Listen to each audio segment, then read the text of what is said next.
It's time for Classic St. Louis Wrestling. From St. Louis, Missouri, the magic city of wrestling. Action from Wrestling at the Chase and all the superstars of St. Louis.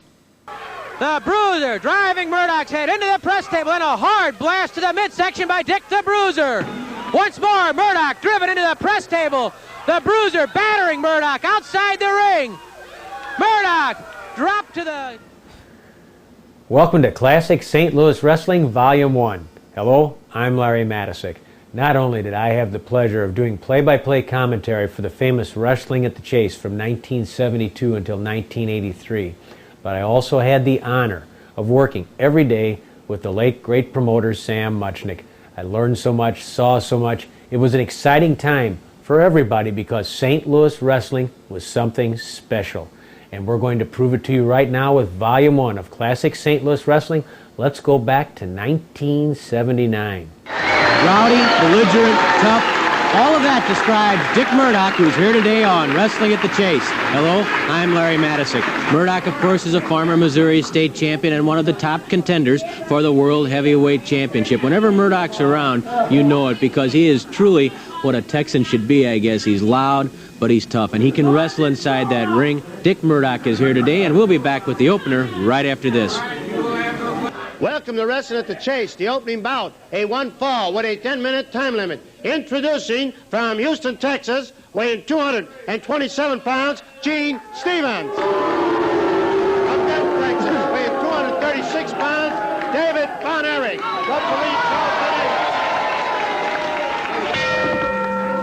David Von Erich tangles with Gene Stevens, the opener today on Wrestling at the Chase. Stevens started out with a bit of a rush. Von Erich backed him off. They square off in the center of the ring. David clenched a fist, and Stevens is already complaining. Referee Charles Venator cautions both men. It's a wrestling match. Let's try to keep it that way. David Von Erich with a wrist lock on Gene Stevens, and Von Erich, who stands 6'6", can certainly take advantage of his height right here. He towers over Stevens and really leans into the hole. David Von Erich, a terrific young prospect, along, of course, with his brother Kevin. Stevens tries to lean into David Von Erich. David, though, has good balance and really pours on the pressure to Gene Stevens. You see how perfectly Von Erich is applying that hold. His arms intertwined with the left arm of Gene Stevens. A lot of pressure in the wrist. Stevens counters very nicely, and Stevens with the wrist lock on David Von Erich. David tries to roll his way up. Has to struggle to do it, but gets there. Counters beautifully into a hammerlock. Good move by David Von Erich, who then yanks on the chin of Gene Stevens and drops a knee into Stevens' elbow. Well done by David Von Erich. Stevens had countered David's wrist lock, but then David got to his feet, moved behind Stevens with the hammerlock, and put Stevens on the mat. And now, once again, the leverage, the balance, all belong to David Von Erich as he twists the hammerlock onto the arm of Gene Stevens. Stevens tries to come to his feet. He almost has to be standing, really, to counter the hold unless he can get to one of David's legs. David really has that hand well up behind the back of Stevens. The whole arm bent.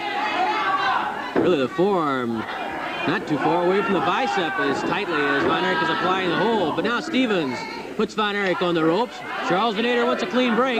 Doesn't get one from Stevens, though. Begins pounding on the midsection of David Von Erich. And Von Erich pops Stevens.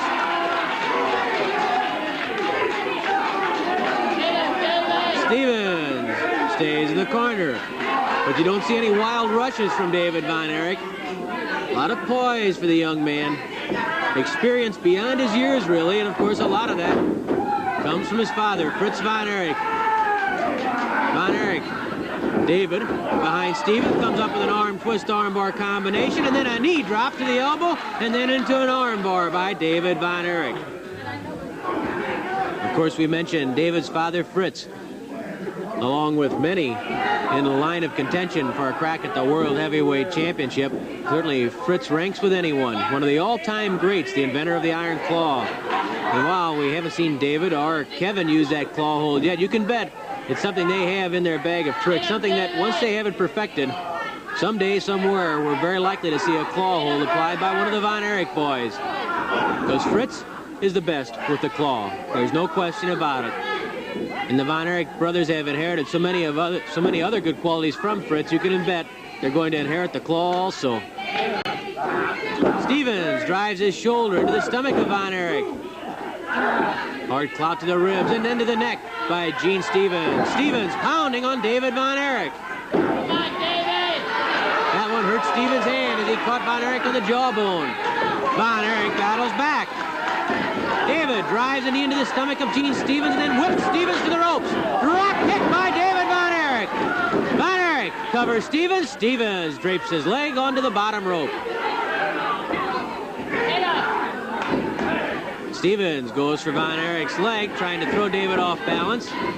Those long legs make an inviting target for any opponent of David's. And now Stevens ties up the leg of David Von Erich. As though he needed any reminder, that drop kick of David told Stevens just how agile and how quickly David Von Erich can take to the air. It also reminded him exactly how effective that drop kick can be. So Stevens quickly shifted his attack to the legs of David Von Erich, hoping to take some of the spring out of those legs. The crowd chants and yells, encouraging David Von Erich. But Stevens in command, or is he? Von Erich hooks the head, flips Stevens over. A lot of strength in those legs, too. Stevens looked as though he was going to try to kick David Von Erich, but David blocked it. Body drop into the thigh by David Von Erich. David still favoring that leg a little bit, though. Leg snap by David Von Erich. 5 minutes have elapsed, 5 minutes left. 5 minutes remain in the opener between Gene Stevens and David Von Erich. Stevens outmaneuvered Von Erich there, catching David with a kick to the stomach. Stevens hurls Von Erich to the ropes, and then a kick to David's chest as Von Erich comes off those ropes. Hard punch to the head by Gene Stevens. Once more, Stevens bangs home that fist to the head of David Von Erich. Stevens really opening up with the rough stuff now, trying to polish off David Von Erich. But David refuses to quit. Takes a couple more punches, a kick. Von Erich fighting back yet. Von Erich forcing Stevens to the ropes. Up and over goes Gene Stevens. Compliments of David Von Erich. Knee drop to the chest by Von Erich. Try for a pin, but at the count of 2, Stevens shoves off David Von Erich. Elbow smash to the head by David. Stevens refusing to quit himself as he lashed out with a boot to the stomach. Stevens, reverse neck breaker. Reverse neck breaker by Stevens. Von Erich almost escaped it in midair, but he still took a pretty good shot to the neck.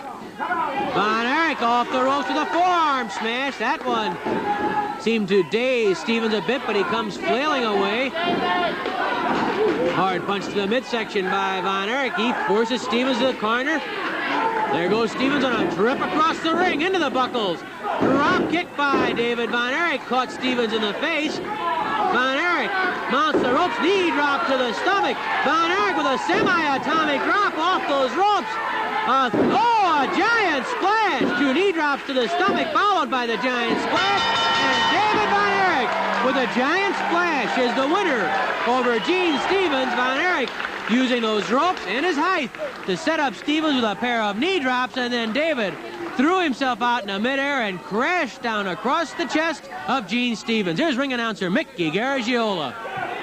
In 6 minutes and 51 seconds, a giant splash to winner Dave Von Erich. A main event, an Australian tag team match, 1 fall with a 20-minute time limit. Introducing from Charlotte, North Carolina, weighing 232 pounds, Billy Starr. And from Fort Lauderdale, Florida, weighing 235 pounds, Bryant St. John. From Baton Rouge, Louisiana, weighing 266 pounds, Bob Sweetan. From Santa Fe, New Mexico, weighing 324 pounds, King Kong Brody. Referee Joe Tangel, Charles Veneta. King Kong Brody and Bob Sweetan meet Brian St. John and Billy Starr, and we have a very special guest with us at ringside during the match, David Von Erich. David, welcome to ringside. Appreciate having you as our guest commentator. Thank you, Larry. Glad to be here. David Von Erich is with us as Brody begins the action against Brian St. John. Brody circles St. John. St. John checks where his partner Billy Starr is.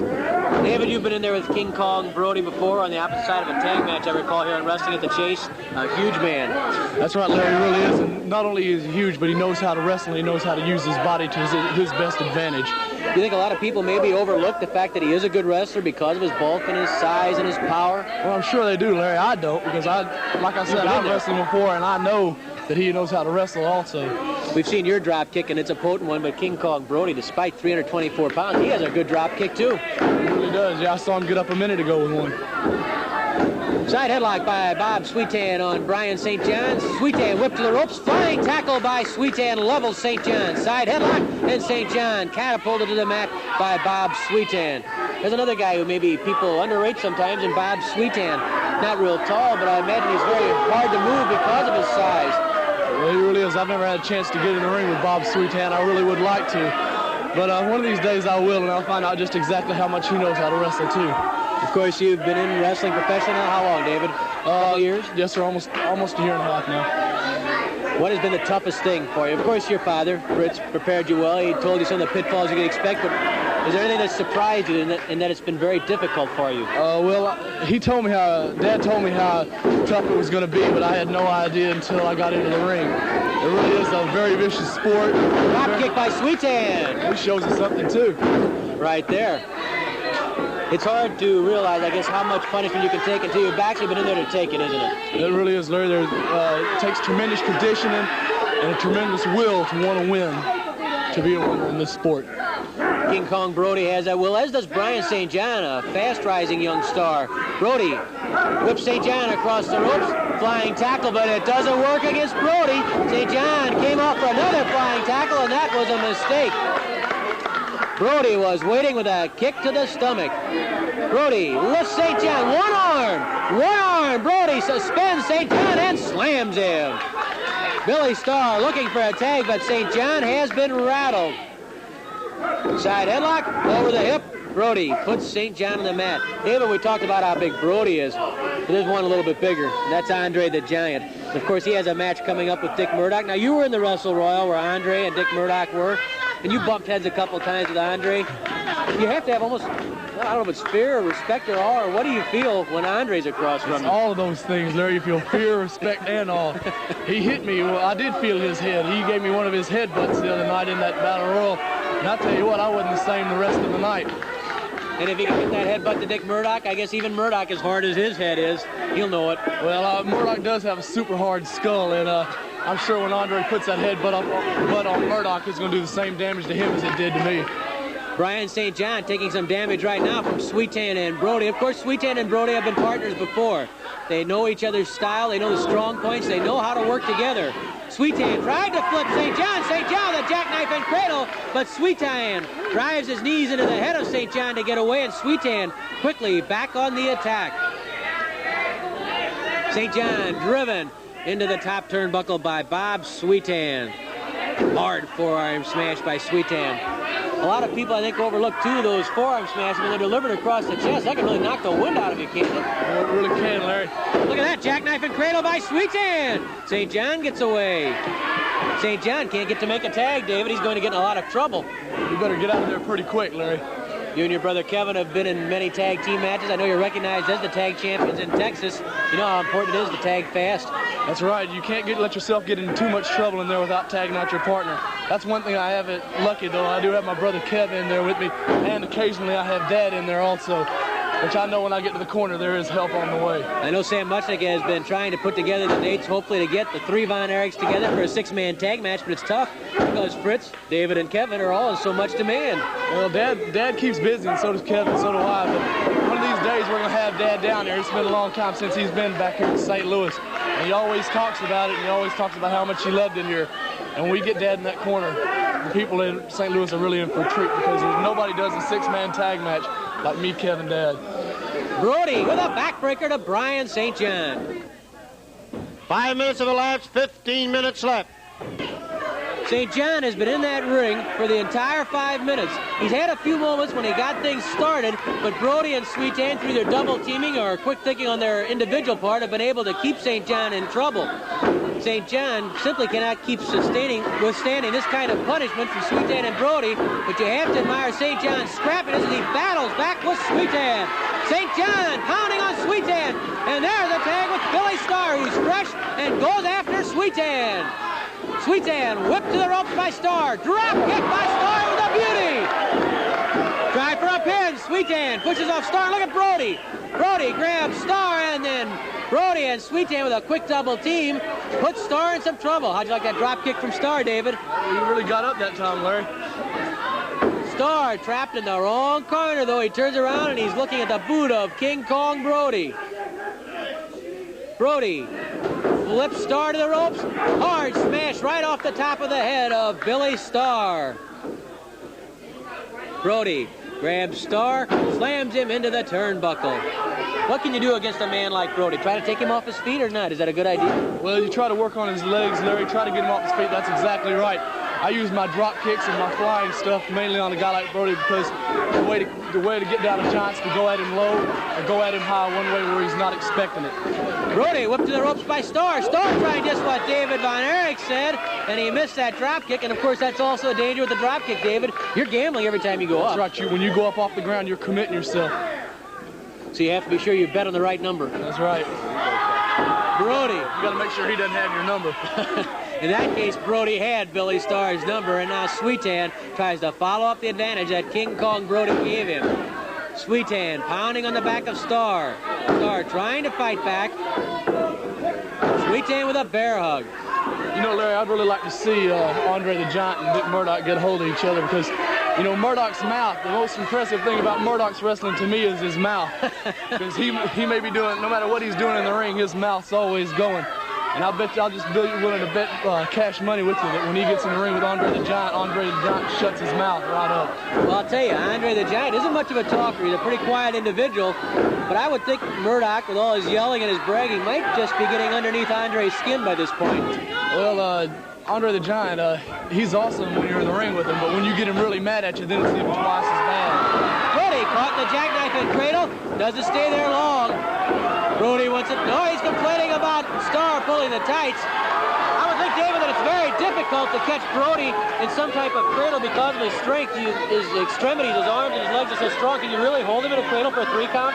It's real hard unless you can stun him some way, Larry. If you can stun him, then you can get him. But trying to crotch Brody and hold him down for a 3 count without any kind of physical force on top of him, it's just next to impossible.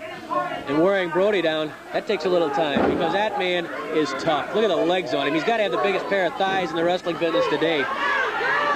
Starr working on the head of Brody, but there's where the height comes into Brody's advantage. You wouldn't have that problem, David. You're just about as tall as Brody is. Yeah, I think I can get up there on top of him, but staying there is the problem. Staying there, right. Sweet Ann coming over to help his partner. St. John comes over to chase Sweet Ann back. Brody now leans into Billy Starr. Starr finds himself in a bad spot along the ropes. Brody with that smash.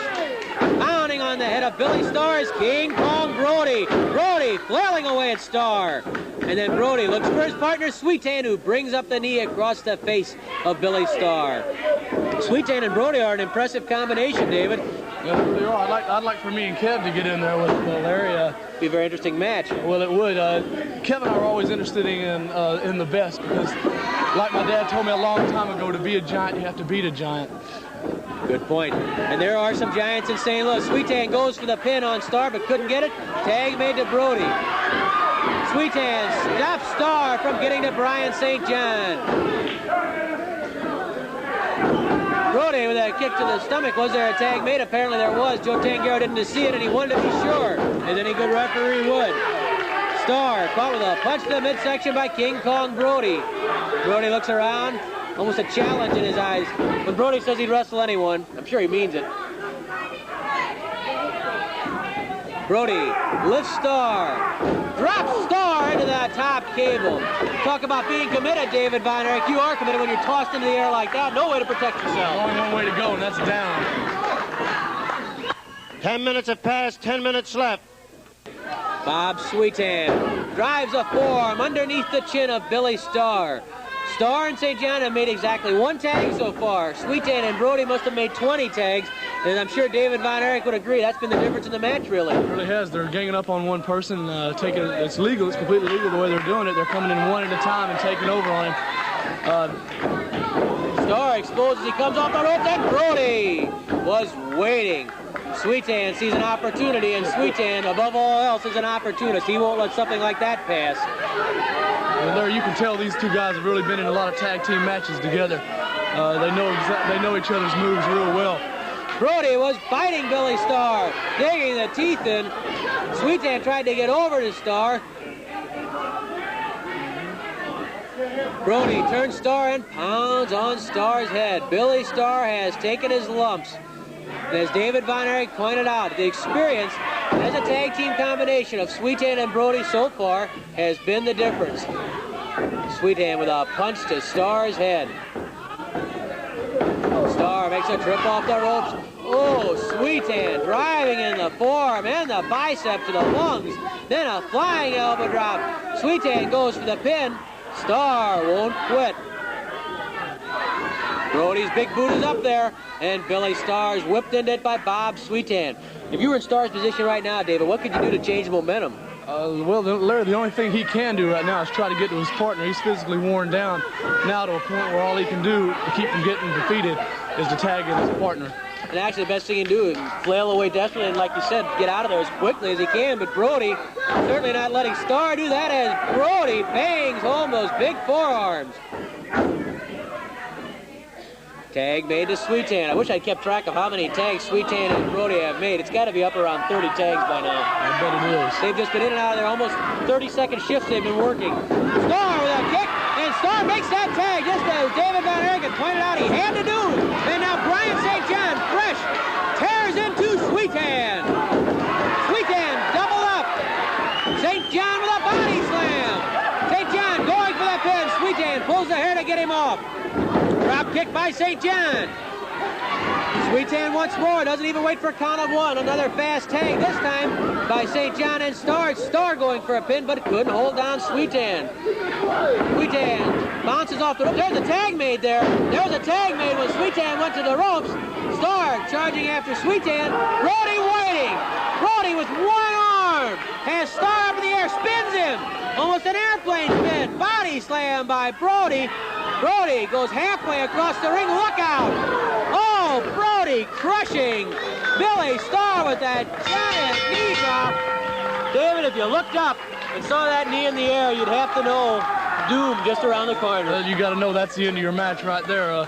I've never had that done to me except for one time, and I guarantee, Larry, it's not going to happen again. King Kong Brody makes the pin over Billy Starr. David Von Erich has been our guest at ringside. We'll be seeing David in action later. Here's Mickey. In 13 minutes, the winner of the bout, King Kong Brody and Bob Sweetan. King Kong Brody has held his own against almost every opponent, but he finally found one he couldn't lick, and that was Mother Nature when you were trapped in Texas and couldn't make it to St. Louis for a big team match where you'd been scheduled with Ric Flair against Andre the Giant and Rocky Johnson. I know you were very frustrated that evening when you couldn't make it to St. Louis. You know, there's a lot of controversy about Bruiser Brody, King Kong Brody, not showing up against Andre the Giant. Larry, I don't have to tell you, and I don't have to tell all the people here in the Midwest, that King Kong Brody is not afraid to get in the ring with any man or two men in professional wrestling. The people here in this area have seen my ability in the ring. I don't have to come out here and be bragging and boasting and telling everybody that I am the best wrestler here or I am the toughest. They got their own opinion, and I know all of them, as intelligent wrestling fans, know that I am the best man, and that includes the Giant. Now, I know one thing that's been getting under your skin is that Dick Murdoch's been bragging about how he had to replace you and how he won the match for his team. I understand there's a little bad blood even between you and Murdoch. Let me tell you something. Dickie Murdoch can come out here and be yelling at the people over here and telling everybody that he's going to beat the Giant. You know and I know and everybody else knows the Giant is undefeated. Nobody beats the Giant.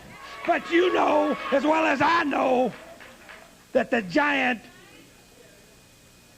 is living a very, very dangerous life. He has been in the ring with me before, and he knows that he's going to have to get in the ring with me again. He got a breather. Let's call it a breather.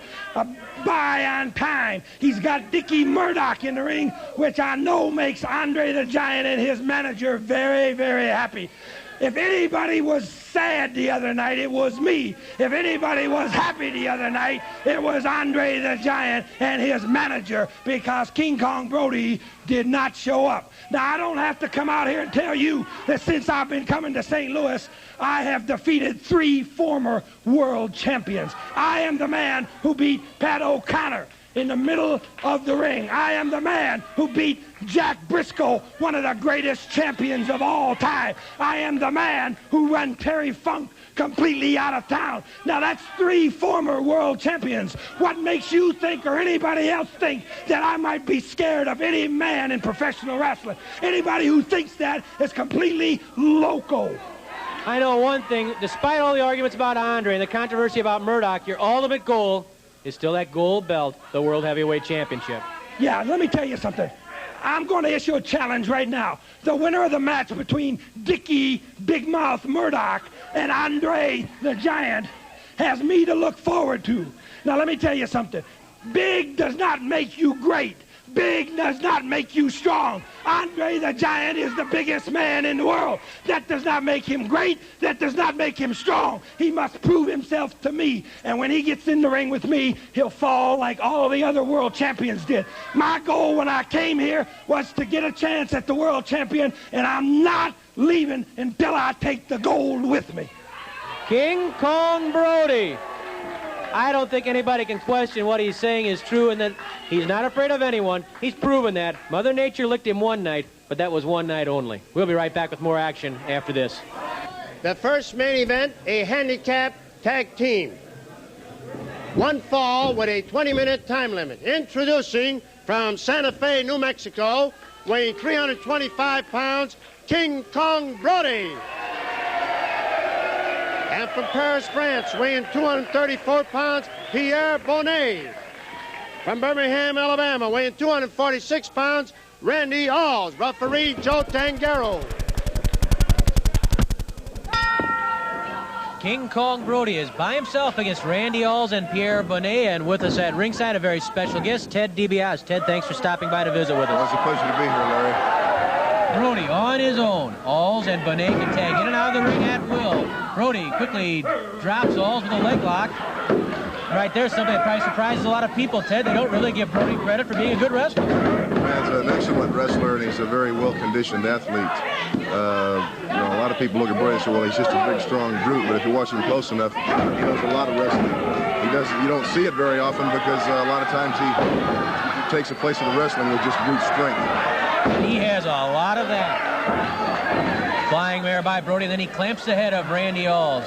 Now, Ted, you've been in the ring with Harley Race, the World Heavyweight Champion. You've been in the ring with King Kong Brody. How do you look at that match between Race and Brody? Any predictions or any outlooks on how it might go? Well, I seriously believe that the match could go either way. King Kong Brody, a lot of people, by his attitude in the ring and everything, may not think that he's a very disciplined athlete, but you look at that body and how big and strong he is, he got that way by being very disciplined, very hard. It's the only way you could get to be that size. Now, the one thing I'd have to say that Harley Race has in his advantage is ring-wise. Harley Race, I would rank above King Kong Brody. He's a very intelligent wrestler, and that's how he's managed to keep the world title this long.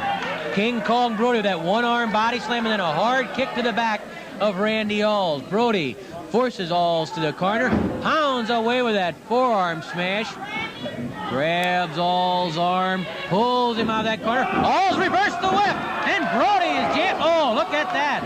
Well, Ted, right there, you're talking about quick thinking by Race. It was quick thinking by Brody. It certainly was, Larry. You know, there's not too many men in professional wrestling that would go ahead and climb in the ring 1 against 2, and that's for sure. King Kong Brody's got to have quite a bit of confidence in his strength and his power and his ability to win, or he wouldn't climb in the ring with 2 professional athletes.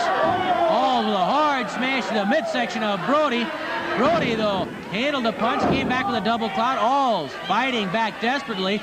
Randy Alls is a very good wrestler, Ted. He could give Brody a handful. Yes, he can. He seems to be holding his own pretty good right now. And then Brody gouges the eyes of Randy Alls. Boy, there's one trait that Brody and Race both share. They'll do anything to win. That's right. When it gets right down to it, Larry, either man, when it comes to the winning, when they get in trouble, they're going to do everything that they possibly can. They're going to pull all the plugs, and they're going to try and win. And that's why I feel that this upcoming match that they're going to have is going to be one barn burner. I think it really would be better referred to as a war than a match. It will be a war. Absolutely, because you know Harley Race, I know from personal experience that this man will do anything to hang on to the world title. And I'd like to say right here, Larry, regardless of the winner of this upcoming world title match, I'm saying right here and now that I want the winner. I want another shot at that world title. And of course, Ted DiBiase, we know that you're in demand all over the world now. Brody drops Bonet when Bonet tries a flying tackle.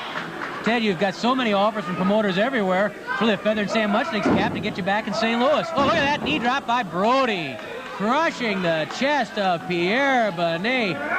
What can you do when the man's up in the air like that and you're underneath? Listen, get out of the way if you've got anything to get you out of the way. Get out of the way. If you're able to. That's it's right. Going to be hard to after Brody's been pounding on you for a few minutes. So Brody with a front face lock on Pierre Bonet. Of course, Ted, your earlier match with Harley Race, you pinned him once right here on Wrestling at the Chase, and then you suffered a throat injury against Race, caused the match to be stopped. I know you had some problems after that, but you're back in obviously top condition now. That's right, Larry. I'm in probably the best condition that I've been in. Referring to that earlier match with Harley Race, a lot of people said it was an accident when my throat was hurt, but a lot of my friends that were there watching said that it wasn't an accident. So my attitude is going to be quite a bit different if and when I get another chance at Harley Race. Brody takes a chunk out of the forehead of Pierre Bonet. Brody biting on Bonet. Bonet, though, was able to make a tag with Alls. Alls pounds away on Brody, and there's the danger for Brody. Bonet was in trouble, but Alls is fresh and going to work on Brody.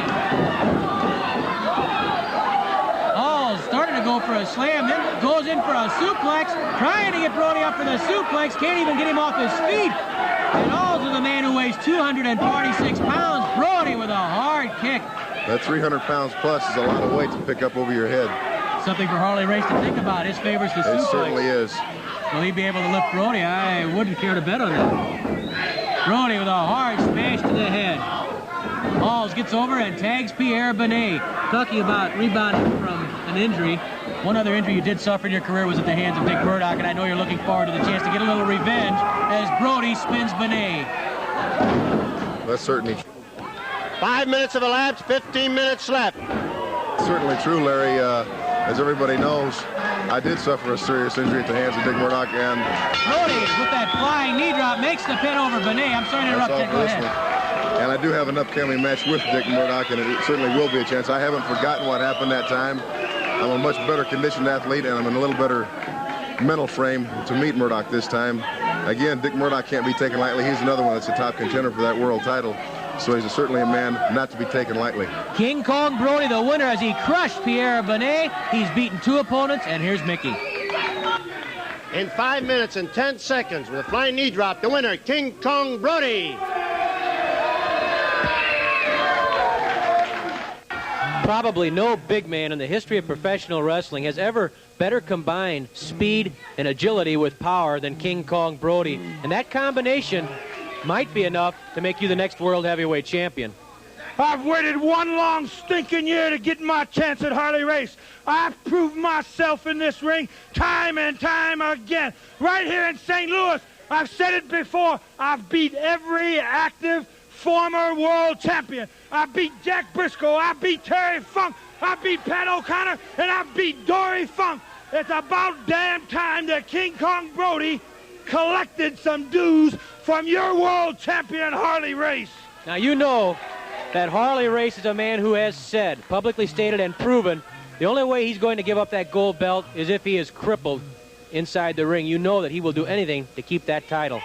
Harley Race has had an easy street. Let me tell you, he's been in the ring with Dick the Bruiser, who I personally almost crippled myself.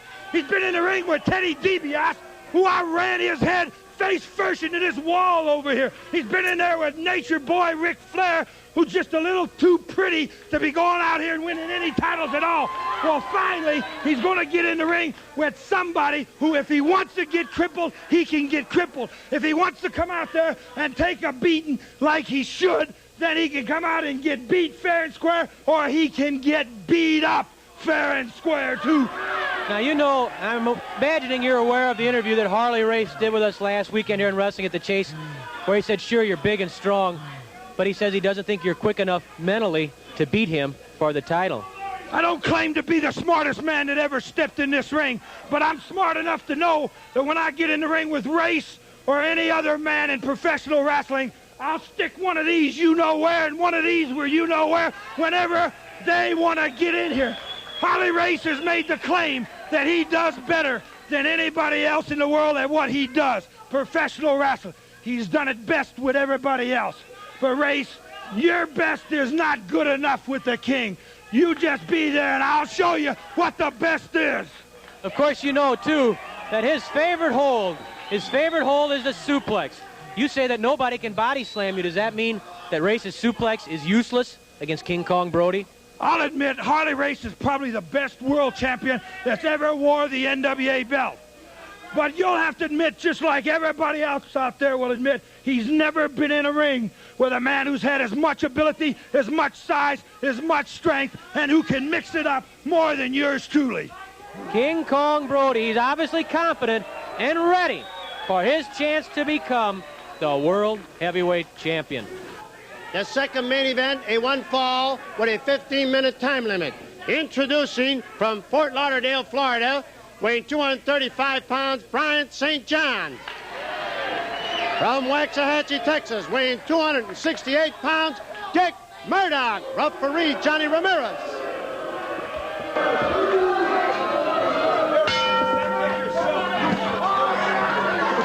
Dick Murdoch is in a rather foul mood today as he prepares to meet Bryant St. John. Now, wait a minute.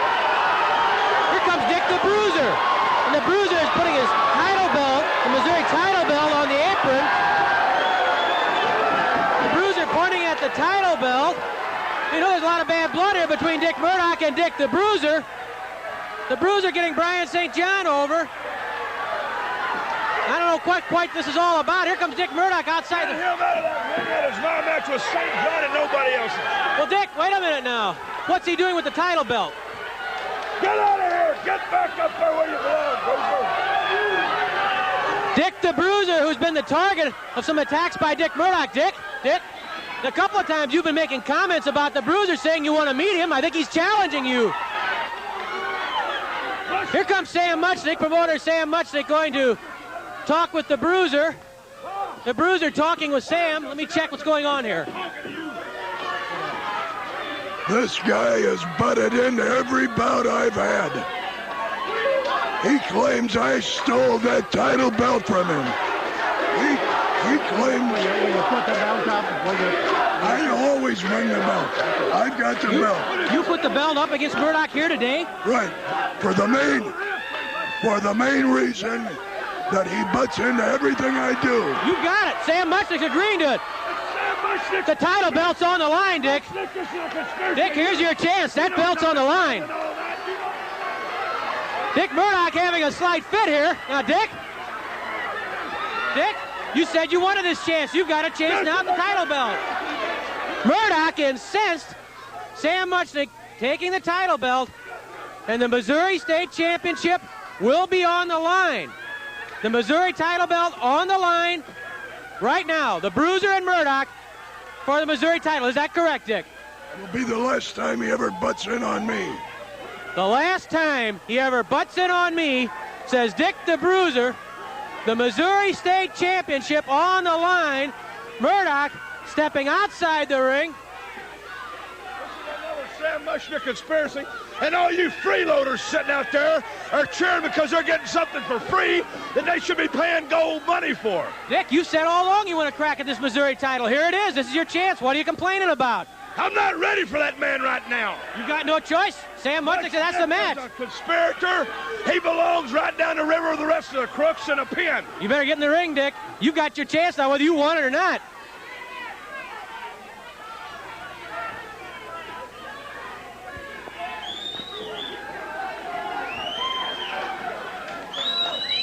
Are we ready to begin the match? I think Mickey's going to make the official introduction, explain this to the crowd at ringside. Here's Mickey. Ladies and gentlemen, Dick the Bruiser has agreed to put his Missouri State title up to Mr. Murdoch in one fall with a 15-minute time limit.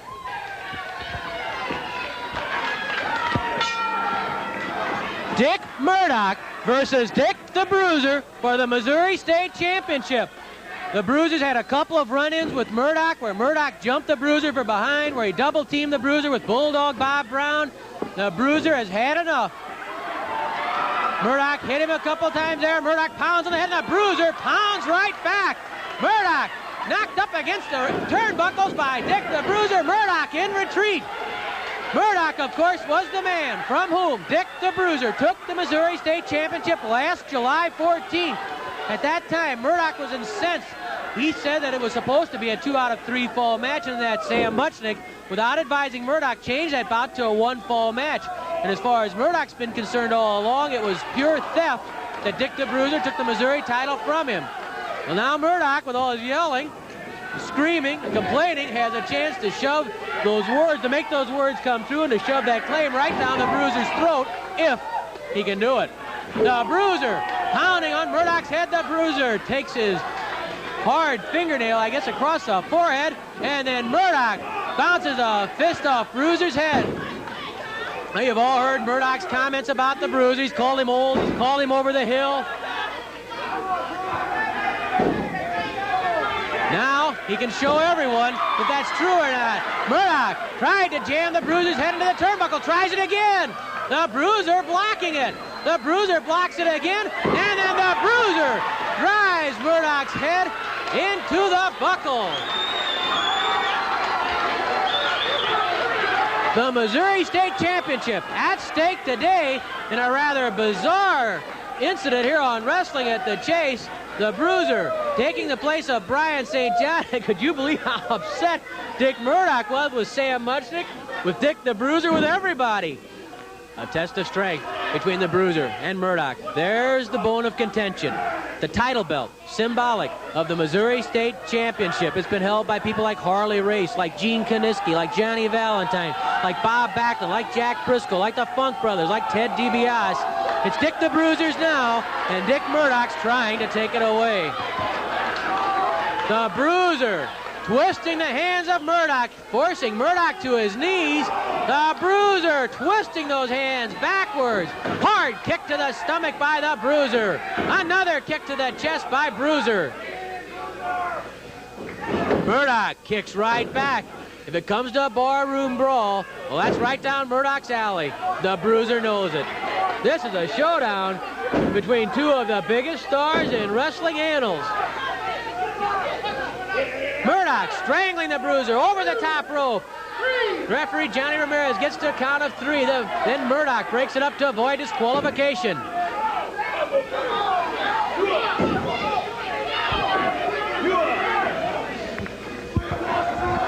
Murdoch pounds on the face of the Bruiser. That one hurt the nose. Murdoch drives that fist home to the head of Bruiser once more, and then another hard clout to the head by Dick Murdoch. Talk about wars between Harley Race and King Kong Brody. Well, here's a war right now, the Bruiser and Murdoch. Murdoch is trying desperately and ineffectively to shove Bruiser's head into that buckle. The Bruiser, he can take it and he can dish it out. Murdoch jabbing but falling. Bruiser on top of Murdoch. Knee lift to the stomach by the Bruiser. Murdoch doubled up. There's the stomach claw. The stomach claw by Dick the Bruiser. Digging the fingers into the abdomen of Dick Murdoch. The Bruiser with the stomach claw on Murdoch. Murdoch yelling out. Murdoch's shoulders are down. He got him up at the count of 1. It was just his stomach claw following an atomic drop that gave the Bruiser the Missouri State title in their earlier encounter. Earlier, quite some time ago in July, and the Bruiser has been a very active and successful Missouri State champion. Murdoch reaches up for the tights, and then Murdoch drives home a fist to the jaw of Dick the Bruiser. Flying elbow drop by Murdoch. Murdoch covers the Bruiser. Count of 1. Just before the count of 2, the Bruiser shrugs off Murdoch. Another elbow drop by Murdoch. Murdoch covers the Bruiser. The Bruiser drapes his foot on the lower rope. 5 minutes of elapsed, 10 minutes left. Murdoch pounding on the face of Dick the Bruiser.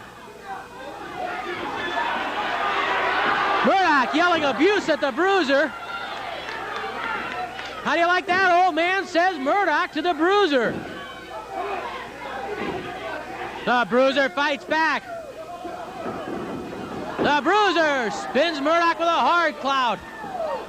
The Bruiser grabs Murdoch's head and drives that head into the top turnbuckle. What a Donnybrook. A grueling brawl between Dick the Bruiser and Dick Murdoch. The Bruiser twisting the nose of Murdoch.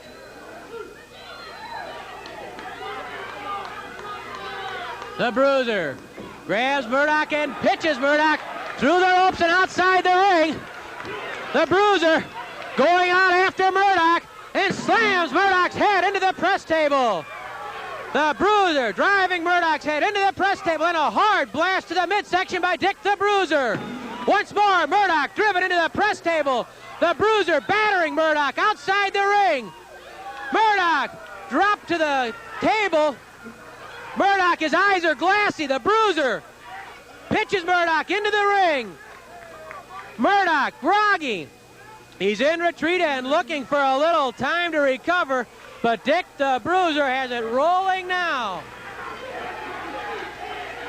The Bruiser yelling something at Murdoch. I think it was something to the effect of, "How old am I now?" And the Bruiser pounding on Murdoch's head. The Bruiser lifts Murdoch. Body slam by the Bruiser. Dick covers him, but Murdoch's legs on that bottom rope. The Bruiser spots it, realizes it was his own fault. He slammed him too close to the ropes. The Bruiser doesn't make many mistakes, and he'll recover from that one. Dick slams Murdoch's head into the top turnbuckle. Murdoch still groggy. The Bruiser is pounding Murdoch from corner to corner of the ring. It's all Dick the Bruiser right now. Bruiser lifts Murdoch again. Body slam by the Bruiser. That was a dandy. That's it, says the Bruiser. He covers Murdoch. Count of 2, and the Bruiser refuses to pin Murdoch. He might have been able to get a 3 count there. But the Bruiser, who's so incensed and so infuriated about everything that's happened between him and Murdoch, what Murdoch said and done, the Bruiser wanted to dish out even more punishment to Dick Murdoch. Murdoch slammed again into the turnbuckle. One more, says the Bruiser, who's enjoying every second of this. One more, the crowd stands and yells at the Bruiser as he again slams Murdoch into that buckle. The Bruiser, a vicious body slammer, gives Murdoch a 3rd slam. Try for a pin, count of almost 2, Murdoch's legs on the ropes. What do you mean, says the Bruiser. He looks over and that foot was already off the ropes. Murdoch fighting back. Murdoch lifts the Bruiser and slams the Bruiser. Murdoch refusing to quit himself. Count of 2, count of 3. Hey, his foot was on the ropes, though. That foot was on the ropes. Dick the Bruiser had his foot on the ropes. Murdoch reached up just at the count of 3 and pulled that foot off the ropes, but the referee was counting the shoulders and didn't see it. The crowd, everybody trying to inform him what happened. Dick the Bruiser has officially lost this match. I believe the referee didn't see that the Bruiser had his leg on that bottom rope. The Bruiser still trying to get at Murdoch. The Bruiser incensed, and it looks right now like we have a new Missouri State champion. And as Dick Murdoch, the referee, was looking at those shoulders, and the Bruiser draws back to take a punch at Johnny Ramirez. Ramirez says, "I didn't see that foot on the ropes." And well, he didn't. He was blocked by the bodies, and Dick Murdoch... He wanted it, he got it. Dick Murdoch says he wanted it, he got it. And it's Dick Murdoch now with the Missouri State title belt. No, says the Bruiser. Let's see if we can get an official verdict on this from ring announcer Mickey Garagiola. In 8 minutes and 18 seconds, the winner and the new Missouri State champion, Dick Murdoch. Dick Murdoch has the Missouri title belt. Announce it. Go ahead, announce it, and tell all these freeloaders, especially that punk right there, that who is the new Missouri State champion. Dick Murdoch with the Missouri State title belt. The Bruiser wanting Murdoch back in the ring. The referee simply missed the call. He didn't see it. The Bruiser had his leg on that bottom rope. And Dick Murdoch is the new Missouri State champion, and the Bruiser probably even angrier now than he was before. We'll be back with another match after this. The first main event, a one fall with a 20-minute time limit for the Missouri State Championship. Introducing from Waxahachie, Texas, weighing 268 pounds, Missouri State Champion Dick Murdoch. From Wellington, New Zealand, weighing 245 pounds, the former world's heavyweight champion Pat O'Connor, referee Joe Tangaro. Dick Murdoch puts the Missouri State Championship on the line against former world title holder Pat O'Connor. Say everything you want about Dick Murdoch, got to give him credit for one thing. He's not waiting long to put that Missouri title on the line. And by no stretch of any imagination could you say that Pat O'Connor is a pushover. Pat O'Connor has all that it takes to knock Dick Murdoch right off the Missouri throne. A former world champion, he won that title right here in St. Louis, defeating Dick Hutton with a spinning toe hold. Held the title for more than 2 years, eventually lost it to Buddy Rogers before one of the biggest crowds ever to witness a wrestling match. That was in Chicago, and over 30,000 people were on hand at Comiskey Park, a huge crowd. O'Connor, after that, campaigned all over the world, as he still is today. He has continued to be a top contender for both the world and Missouri titles. Often has helped many young wrestlers on their way up, including among them Ted DiBiase. Murdoch with a side headlock on Pat O'Connor. And needless to say, the crowd is solidly in O'Connor's corner, not Dick Murdoch's. And that does not bug Mr. Murdoch. That's just what I was going to say. Murdoch could not care less. Came into the ring crowing about the Missouri title belt. Says, you know, I had to fumigate this thing. I don't think the Bruiser's going to care to hear about that.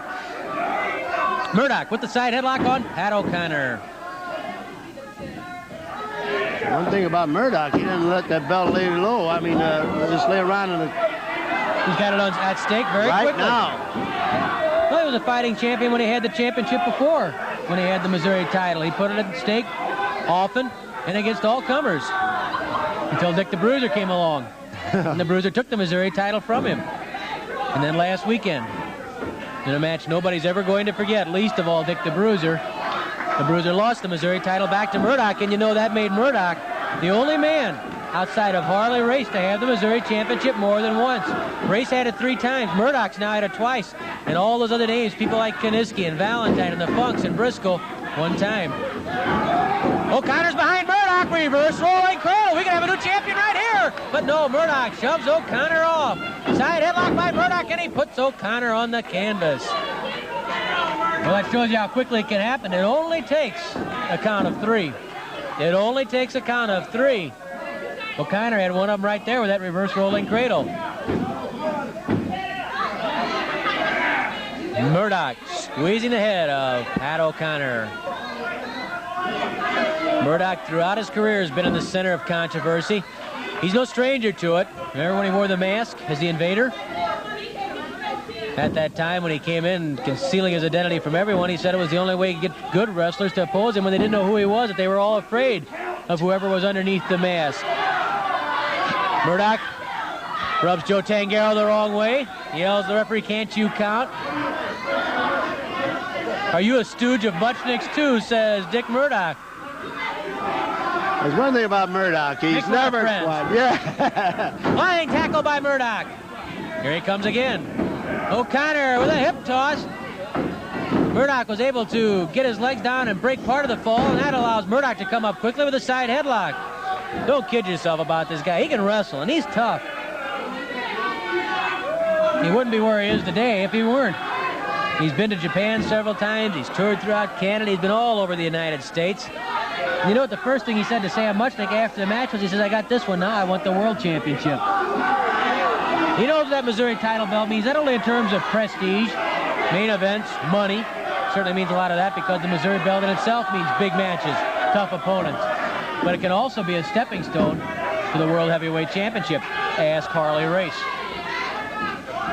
Because Race had this Missouri title belt 3 different times. Flying tackle by Murdoch. O'Connor with a good hip toss. Oh, he went in the air with that one.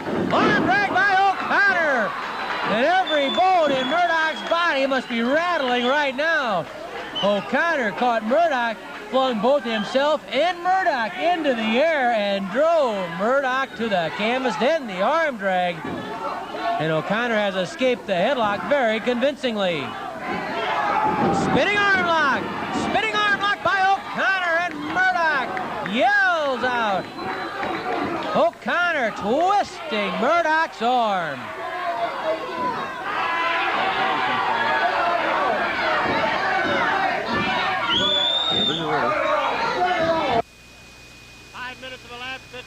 Left. Dick Murdoch trapped in the arm lock of Pat O'Connor. The arm lock that Patrick occasionally spins around to make life even more miserable for Dick Murdoch. Now look at O'Connor bend back. Subtle use of leverage. Arm drag from underneath. Actually more of a power arm drag because he got under it so well and brought Murdoch up over the top.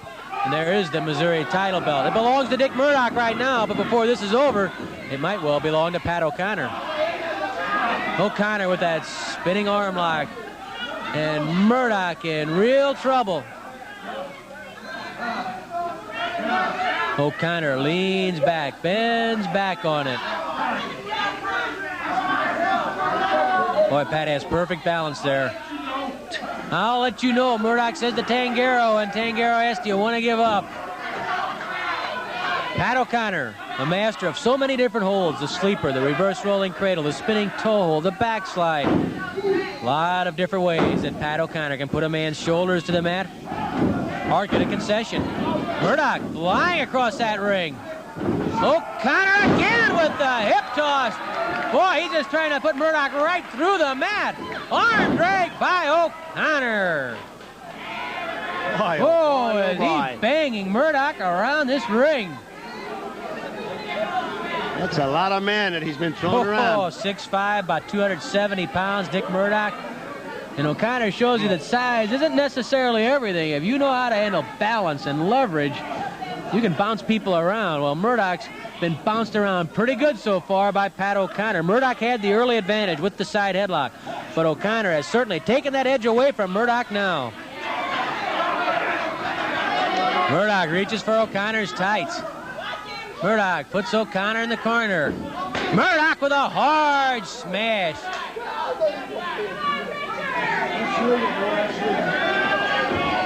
Murdoch again driving home that forearm. Murdoch pounds on O'Connor. O'Connor spins Murdoch around. Murdoch tried to slip that arm out. Couldn't do it, and now O'Connor lines up Murdoch. Oh, O'Connor with that hard right cross. O'Connor with a blast to the mouth. Murdoch sags to the mat. And Pat O'Connor with this crowd standing, urging him on, but nothing better than to do some damage to the face of Dick Murdoch. Murdoch grabs O'Connor by the throat. Joe Tanguero telling Murdoch to get out of the trunks. He's pulling O'Connor's trunks while Tanguero tries to get Murdoch to break up the illegal grip on the trunks.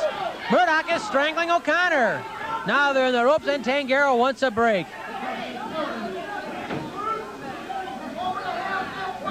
Murdoch with an elbow smash right to the forehead of O'Connor. Murdoch wades in. Another smash by Murdoch. Boy, he drives those forearms in there. He's mine, yells Dick Murdoch. Murdoch then bangs the elbow into the forehead of O'Connor. Murdoch says, I guess Muchnick wants a piece of me next. O'Connor in trouble here as Murdoch opens up with a rough tactics and now yanks on the mouth of Pat O'Connor. Dick Murdoch, the Missouri State champion. O'Connor slowly to his feet, and Murdoch drives O'Connor's jaw into the top turnbuckle. I got him now, says Dick Murdoch. He's getting pretty confident. O'Connor whipped to the ropes. Murdoch with the elbow smash. Drops O'Connor. Murdoch to the air. Flying elbow drop. O'Connor stunned. Murdoch misses. O'Connor summoned enough energy to roll away. O'Connor forces Murdoch's head down, and O'Connor stamps right on the face of Dick Murdoch. Murdoch's reputation may come to haunt him. O'Connor knows when you come for Murdoch, you come for a knockdown, drag out, back alley brawl, and O'Connor's giving Murdoch just that. Hard pop to the stomach, doubles up Murdoch. A blast to the nose by O'Connor. 10 minutes of elapsed, 10 minutes left. Still plenty of time left, 10 minutes remaining, as Dick Murdoch has the Missouri State Championship on the line against Pat O'Connor. O'Connor walks into a knee to the stomach and then a jolt to the chest. An elbow again, right to the lungs, trying to knock the wind out. Murdoch charges off the ropes. Murdoch again lines up O'Connor and walks right into the sleeper. The sleeper hold by Pat O'Connor. The sleeper by O'Connor. He has Murdoch in the middle of the ring. O'Connor trying to put Murdoch away and become the new Missouri champion. Murdoch yanking on the hair, but O'Connor won't give up the grip. And now Murdoch's arms are starting to sag. The legs going limp, jerking involuntarily. O'Connor turning it on with the sleeper. O'Connor trying to become the new Missouri champion. Murdoch trying to keep that blood flow into the brain so he doesn't lose consciousness. That arm's limp. Murdoch barely enough left. He reaches up for the hair instinctively. Murdoch gets to his feet. That's important for Murdoch. O'Connor goes up on Murdoch's back. Oh, and Murdoch ran to the corner, and O'Connor's head was driven into the top turnbuckle. Oh, I'll give that Murdoch credit. Not many people are tough enough, strong enough to withstand that sleeper hold, but Murdoch did it. Murdoch withstanding the sleeper hold. And then Murdoch stomps on the head of O'Connor. Things are getting a little desperate right now for both men. Murdoch knows it. Murdoch pounds on O'Connor's forehead. Opening a cut on his hand. He hit him so hard that he opened up a cut on his hand. Or no, that's blood from O'Connor's forehead, I think.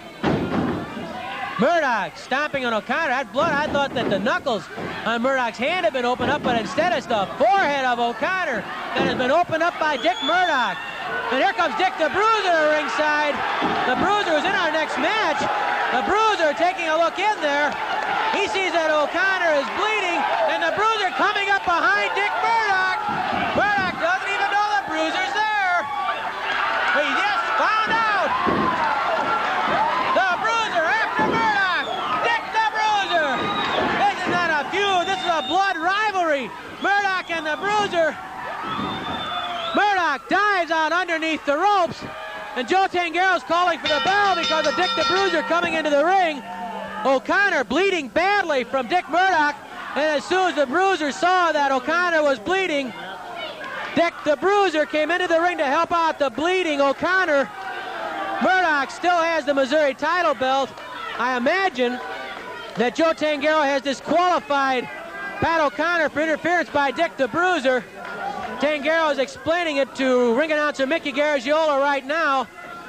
O'Connor, blood all over his forehead from what Dick Murdoch did to him in defense of the Missouri title, and the Bruiser still daring Murdoch to come into the ring. Let's hear from ring announcer Mickey Garagiola. In 12 minutes and 35 seconds, referee Joe Tangero gives the match to the Missouri State champion Dick Murdoch for outside interference. Whenever there's controversy, you can almost bet your life that Dick Murdoch is right in the middle of it. Dick Murdoch, the new Missouri State champion. I guess some sort of congratulations are in order to you, if there was a tainted victory, though. Certainly there's congratulations due to Dick Murdoch. How many times have I won this Missouri State title outright? That was the second time you've had it. And you know, certainly there's controversy when I'm around. There was controversy around when I was born. There was controversy around when the first time I come to St. Louis years ago, when Sam Mushnick right then decided to start a conspiracy drive against Dick Murdoch, knowing that one day Dick Murdoch will be the NWA World's Heavyweight Wrestling Champion. And ever since the first time, I'm going to call him Slamming Sammy Mushnick, because he needs something to give him a little ego. Slamming Sammy Mushnick saw me years ago and he said, I have got to put this man down. I have got to slow Dick Murdoch down in his tracks, because one day he is going to be the greatest athlete the United States has ever had to offer. and that is the world over. As you know, I've been to Japan 20 times. That is more than any other professional wrestler in the world today, I might add. I have beaten with ease Ted DiBiase with my brain buster right there in the middle of the ring. If you remember, on the floor, Dick. Well, somebody moved the ring. If you'll remember, I defeated Jack Briscoe at the Kill right in the middle of the ring with my famed brain buster. Used it outside the ring, on the floor. You let me have this interview, please. Your job is to stand here and hold that microphone just like a stooge for Sam Mushnick. Now, last week I didn't want to wrestle Dick the Bruiser. I didn't want to have nothing to do with him because I had my mind geared for another great athlete, Brian St. John. But evidently, Dick the Bruiser went back here in the back room and gathered Sam Mushnick up in some toilet and probably offered Sam Mushnick more money than he's ever seen in his life, $2.81, to get a match with Dick to me. Well, what happened when Dick the Bruiser got in the ring with me? What happened? Dick, I'll be honest. You took a beating. Certainly I took a beating. You don't think I got a face like this from sitting at home, do you? I got the only face a mother could love. But who won the contest? Who is the new Missouri State champion?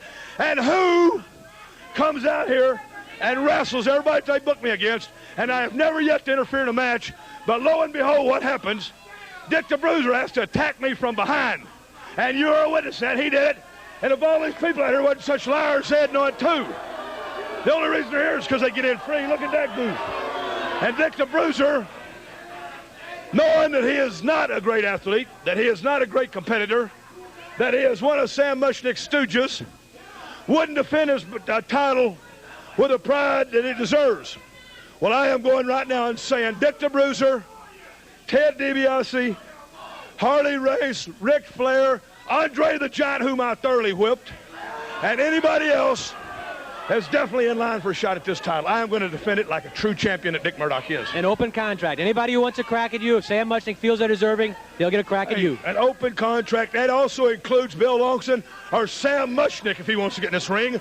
I have had it up to here with Sam Mushnick, and the first time I catch him out in some street corner, some back alley where he hangs out, I'm going to pile drive Sam Mushnick or body slam him. Dick Murdoch, the new Missouri State champion. You can see why he's also in the middle of controversy. Dick, congratulations, I guess. Not controversy, the champion. Dick Murdoch, the Missouri State champion. We'll be right back with another match after this. The second main event, a one fall with a 10-minute time limit. Introducing from New Orleans, Louisiana, weighing 245 pounds, Mike Boyer. And from Reno, Nevada, weighing 250 pounds, Dick the Bruiser. Referee Johnny Ramirez. Dick the Bruiser squares off with Mike Boyer. Side headlock by Boyer on Dick the Bruiser. And I would suggest if you have a party, don't invite Dick the Bruiser and Dick Murdoch. In fact, don't invite Dick Murdoch. You had trouble. I had the police there before half an hour is up. If you need a headache ball, he's the one to hire, I'll tell you that. Well, he's on top of the world right now, and you know, the simple fact is, as he said it, he's the Missouri State champion. However he got it, whatever fluke it was that gave it to him, he is the Missouri State champion. It's like the Pittsburgh Steelers are the Super Bowl champions, and the Yankees won the World Series. Whatever may have happened with an umpire and an official, whatever flukes of lady luck were involved, he's the Missouri State champion, Dick Murdoch. He's a man on a spot, I'll guarantee you that. And a man of very few words. Dick the Bruiser with a nerve clamp on Mike Boyer, digging in. Boyer forced his knees by the pressure applied from Dick the Bruiser. The Bruiser drives the knee into the back of Boyer. And once again, digs in on the neck of Boyer. The Bruiser, who's probably been suspended more times in more places than any other wrestler in history. We've seen Dick Murdoch in some brawls. Let me tell you, Dick the Bruiser's been in a few himself. He wrote the book. He's no altar boy. Boyer, his head driven into the top turnbuckle, and the Bruiser. The forearm smash. Boyer fights back. Mike Boyer pounds on the Bruiser, tries to pull the Bruiser out of the corner, can't do it, then tries to throw the Bruiser into the turnbuckle. The Bruiser, with tremendous power in his neck and shoulders, just won't go. Boyer does. There's a man in Dick the Bruiser, another one of these tremendously powerful wrestlers. The Bruiser can bench press over 500 pounds also. I say also, I'm thinking in terms of, say, King Kong Brody, who's done a 540-pound bench press. And that is probably why Mike Boyer's down on his knees right now as he tests strength against Dick the Bruiser. The Bruiser looking right in Boyer's eyes, and how do you like it? Rub a little salt into the wound. I wonder what he charged to haunt a house. Murdoch, the Bruiser. The Bruiser. Oh, my God, just right down the man's throat. Mick, he doesn't haunt him, he wrecks him. Oh, you better believe it. And right now, he'd probably like nothing better than to wreck Dick Murdoch. Pat O'Connor, I'm sure, was happy when Dick the Bruiser came to his aid in one reason, for the fact that O'Connor was bleeding and hurt. On the other hand, I'm sure he was sorry to see the Bruiser come in because it did cost O'Connor the match by disqualification. But Pat has been around. He understands the Bruiser. He understands what furies are burning right now in him, boy, what temper is frayed right there, and he can understand why the Bruiser did what he did. The Bruiser's not going to need much of an excuse to come after Murdoch at any time, believe me. I tell you, he's right on his trail. He just follows him around. And Murdoch did the same thing to the Bruiser for a couple months. The Bruiser pitches Mike Boyer through the ropes and out of the ring. Right down there, says the Bruiser, as he goes out after Mike Boyer. The Bruiser slams Boyer into the steps leading up to the ring. And the Bruiser lines up Boyer and slams him head first into the steel ring post. And then the Bruiser eyes our press table. And Boyer up over the table into the chairs. And there goes the table as Dick the Bruiser rearranges the KPLR TV studio. The Bruiser strangling Boyer and pours ice water over his face, knocking Boyer up against the canvas wall. The Bruiser grabs Boyer and slams Boyer into the ring post. Boyer pulled over the steps by the Bruiser. The Bruiser battering Mike Boyer. The Bruiser pitches Boyer through the ropes and into the ring. Boyer battered, stunned. I don't think he knows what town he's in, but I'll bet you he knows who he's wrestling. It's Dick the Bruiser, the most dangerous wrestler alive. The Bruiser battering Boyer. Now the Bruiser mounts the ropes. The crowd screams and delight on the Bruiser with the atomic drop. And the Bruiser has a victory over Mike Boyer. Dick the Bruiser, with his atomic drop, polishes off Mike Boyer after destroying Boyer outside the ring. Dick Murdoch, you better beware. I think that man's looking for you. Here's Mickey. Don't hurt me. And 4 minutes and 40 seconds to win the bout, Dick the Bruiser. Back in 1979, director Jim Winkle at Channel 11 and I came up with the idea of doing a Best of St. Louis Wrestling show. The very first one aired in April of 1979, but it had action all the way back into the fall of 1978. You're going to like this. Welcome to a very special edition of Wrestling at the Chase. Hello, I'm Larry Matisick, and today's program might better be titled The Best of Wrestling at the Chase. As you know, Wrestling at the Chase is nearing its 20th anniversary on KPLR TV, Channel 11. Over that time, it's developed a tremendous following throughout the greater St. Louis area, and action like you're going to be seeing today is part of the reason. We're going to be taking a look at some of the highlights of what has happened on Wrestling at the Chase over the past year, and you'll be seeing people like World Heavyweight Champion Harley Race, Dick Murdoch, King Kong Brody, Dick the Bruiser, Ted DiBiase, Nature Boy Ric Flair, Terry Funk, the Lady Wrestlers, and much, much more. So stick around. It's a very special edition of Wrestling at the Chase, and we'll be right back after these important messages. King Kong Brody has gotten plenty of headlines in St. Louis, and Frankie Lane would be the first to vouch that Brody deserves every one. Look what happened when Frankie Lane took on King Kong Brody. That has the same effect as a karate chop to the windpipe when he's dropped from, say, 7 foot in the air. Brody with a forearm smash. The game and spunky Frankie Lane trying to hang in against Brody. Brody with a hard smash drops Lane. Brody covers Lane, now begins biting Lane. Brody biting Lane, digging his teeth into the forehead of Frankie Lane. Smith warning Brody.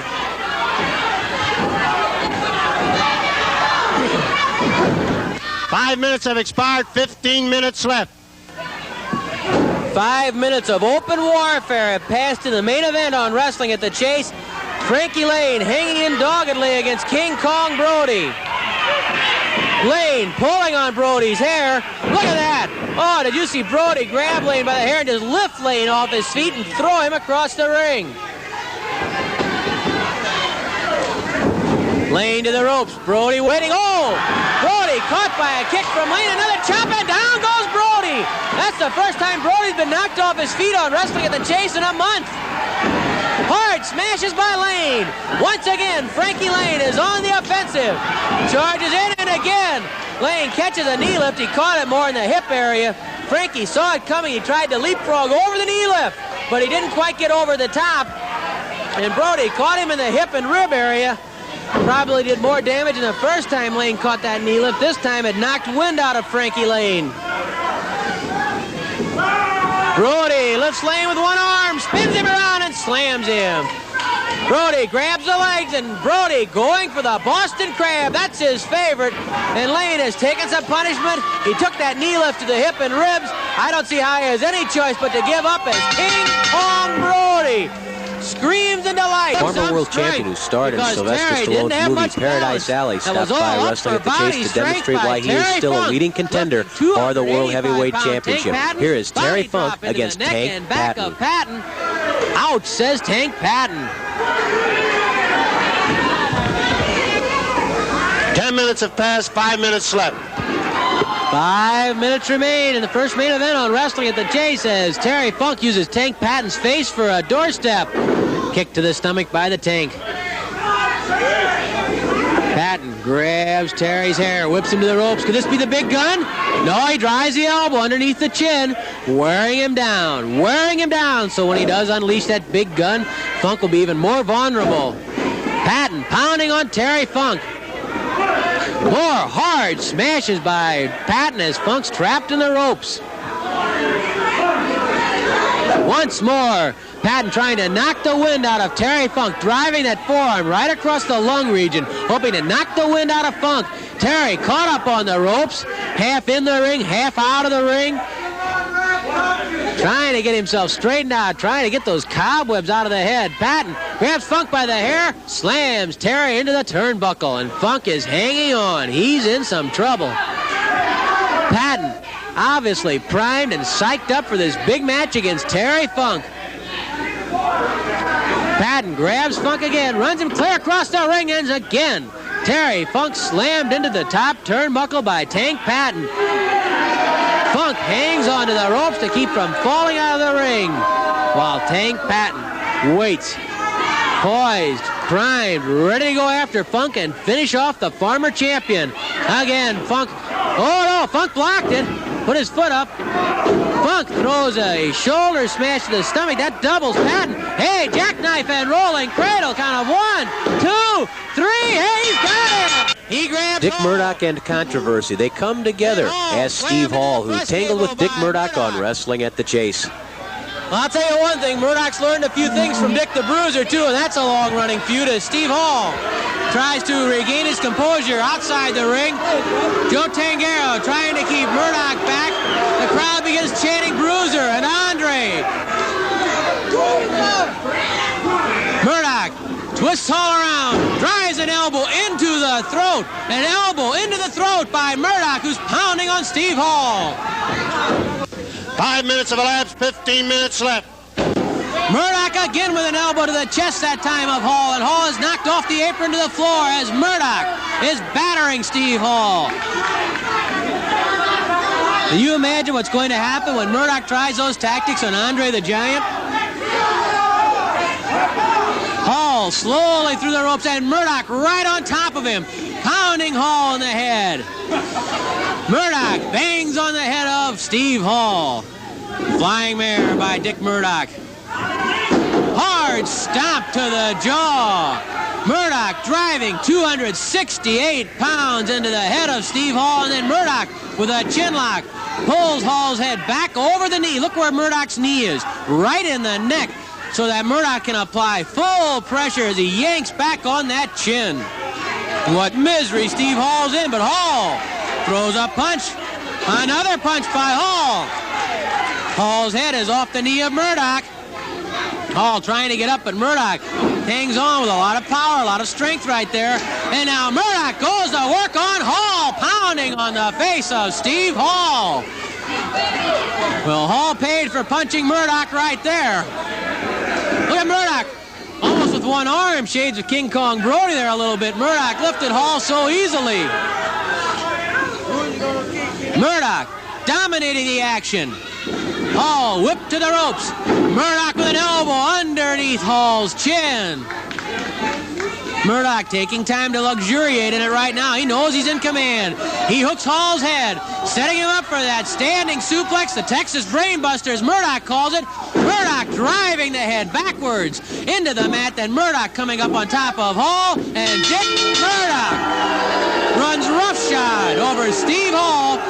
Anything can happen, and that certainly was the case when Leilani Kai met Joyce Grable here on Wrestling at the Chase. These are two of the top female wrestlers in the country today, and here's what happened when Kai met Grable on Wrestling at the Chase. Leilani picks up and slams her on the concrete floor. Well, I've seen everything today. Outside the ring, shades of Dick the Bruiser and Ric Flair and King Kong Brody. Outside the ring, Joyce Grable gives Leilani Kai a body slam on the concrete floor. Into the ring comes Leilani Kai. Oh, flying front catapult by Joyce Grable. To the air. Oh, the giant splash missed. The giant splash missed. 5 minutes left, 5 minutes. 5 minutes remaining, and at the pace these two gals are going, I don't think they're going to make it. Look out! They keep draining that pool. Leilani Kai missed a giant splash on Joyce Grable. No falls yet, but it certainly has not been for lack of effort. Grable and Kai going at it hammer and tong. Look at that. What a Donnybrook. By the hair, the flying. Look at that. She's got that long hair of Leilani Kai, and Leilani may be a little bald when it's all over. I think Chuck Riley's underneath there. Where's Riley's underneath? Kai rolled Grable over. Grable went over top of Kai, and Chuck Riley's underneath. Riley trying to get untangled from the mess. And he's mad at Joyce Grable. Chuck's had just about enough. Joyce says it with Leilani Kai. I didn't do it. I'm telling you for the last time, says Chuck Riley. Yes, sir. That little pinch on the cheek that Flair gave Riley has really got him in a lot of trouble. Well, this has been a hot and heavy brawl, and I guess it was inevitable that sooner or later the referee was going to get his 2 cents worth of the damage, too. Leilani dumps Joyce Grable and kicks Joyce in the back of the leg. Leilani working on Grable's leg. Going for a pin. Got a cradle there. Leilani can't keep Grable down, obviously. Knee stomp by Leilani Kai. 2 minutes left, 2 minutes. Less than 2 minutes remaining, no falls yet. Body slam by Leilani Kai, and a kick by Kai to Joyce Grable. Leilani's rough tactics have really helped her in this match. She's had Grable in a lot of trouble. There's a front rolling cradle by Grable. Front rolling cradle out of 1, 2 at 2. Leilani Kai gets away. Oh, a drop kick missed. Roll up cradle by Leilani Kai. This could be it. 1, 2. Joyce Grable barely escapes defeat. She missed a drop kick. Leilani countered with a roll-up cradle, but Joyce Grable got away. Up, no, leapfrog by Joyce Grable. Then the back rolling cradle count of 1, 2, 3. That's it. Joyce Grable was also part of the first mixed tag match ever presented in St. Louis when Joyce and Pat O'Connor opposed Bulldog Bob Brown and Suzette Ferreira. Let's join the action. Other person to get into the ring quickly after a tag. This is a complicated match, folks. I gotta tell you. Look at that! Joyce Grable slaps Bulldog Brown, and Brown's after Grable. Joyce Grable jumped into the ring and slapped Brown right across the mouth. is! Crowd loves it! They stand and cheer for scrappy Joyce Grable, who just said hello to Bulldog Brown. And he didn't even ask for a goodnight kiss. He wants to go after her now. Bulldog Brown, I think, is stunned, and for once in his life, speechless, thanks to Joyce Grable. Side headlock by O'Connor on Brown. 20 minutes have elapsed, 10 minutes left. 10 minutes remain. In the main event, one fall apiece. Belt him once for me, says Joyce Grable to Pat O'Connor. Well, Joyce did all right for herself. O'Connor obliges his partner. Forearm smash by O'Connor. Oh, an uppercut. To the stomach goes O'Connor, and then O'Connor drops Brown. O'Connor quickly behind Brown. Goes into the sleeper. The sleeper by Brown, but Brown, rather the sleeper on Brown, and Brown gets to the ropes.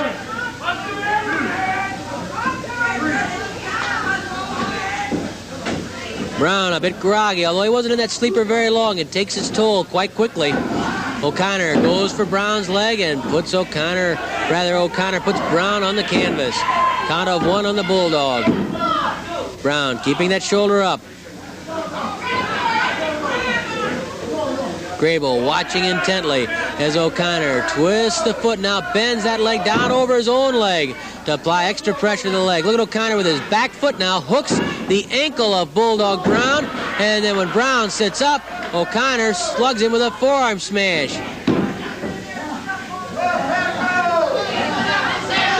He was called that, I would imagine, half of an Indian deathlock, because that's exactly what O'Connor has done to the ankle and foot of Bulldog Brown. Now Brown manages to pop the foot free, so O'Connor has to change his hold.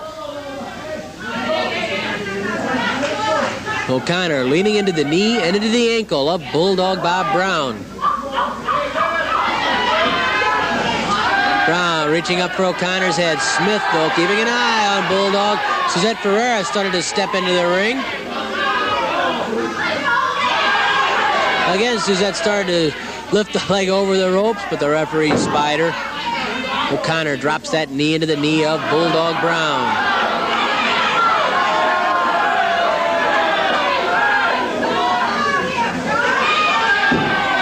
Brown throws a little punch into the side of O'Connor, trying to get O'Connor slightly off balance. This so Brown can pull the leg free, do something to get out of trouble here. A slash to the throat by Brown. O'Connor switches around, grabs Brown's head. O'Connor twisting on the head. There goes Suzette Ferreira trying to slap O'Connor. It didn't work. All that happened was Ferreira rode Brown down to the mat. And Brown says, "What are you doing? Jumping on my back? I got enough headaches." Here comes Grable right after Ferreira, and I don't think Ferreira knew that there'd been a tag on the other side of the ring. Once more, Grable in there quickly. Ferreira whipped to the ropes. Grable with a flying elbow smash to the jaw of Suzette Ferreira. Ferreira stunned. I think she was stunned from the beginning right here. She didn't know Grable was her opponent. Reverse neck breaker by Joyce Grable. Grable covers Ferreira. This could be a pin, and that's it. Feuds in a long time involved Harley Race and Dick the Bruiser. In fact, the Bruiser was thinking about Race when the Bruiser battled Armando Rodriguez. A brawl. Well, he's going to have one. He tells the fan, "How'd you like that, honey?" Rodriguez slammed into the side of the ring. The Bruiser comes towards the press table. Rodriguez pinned to the table, and down goes the wall here. The Bruiser dismantling the KPLR studio. In the process, I think he dismantled the Missouri title belt. The Bruiser slamming Rodriguez into the turnbuckles. The Bruiser mounts the ropes. The crowd screams for Dick the Bruiser. Rodriguez down and practically out. The Bruiser's atomic drop. The atomic drop by Dick the Bruiser. Harley Race says Dick the Bruiser, but the Bruiser's not quite ready yet.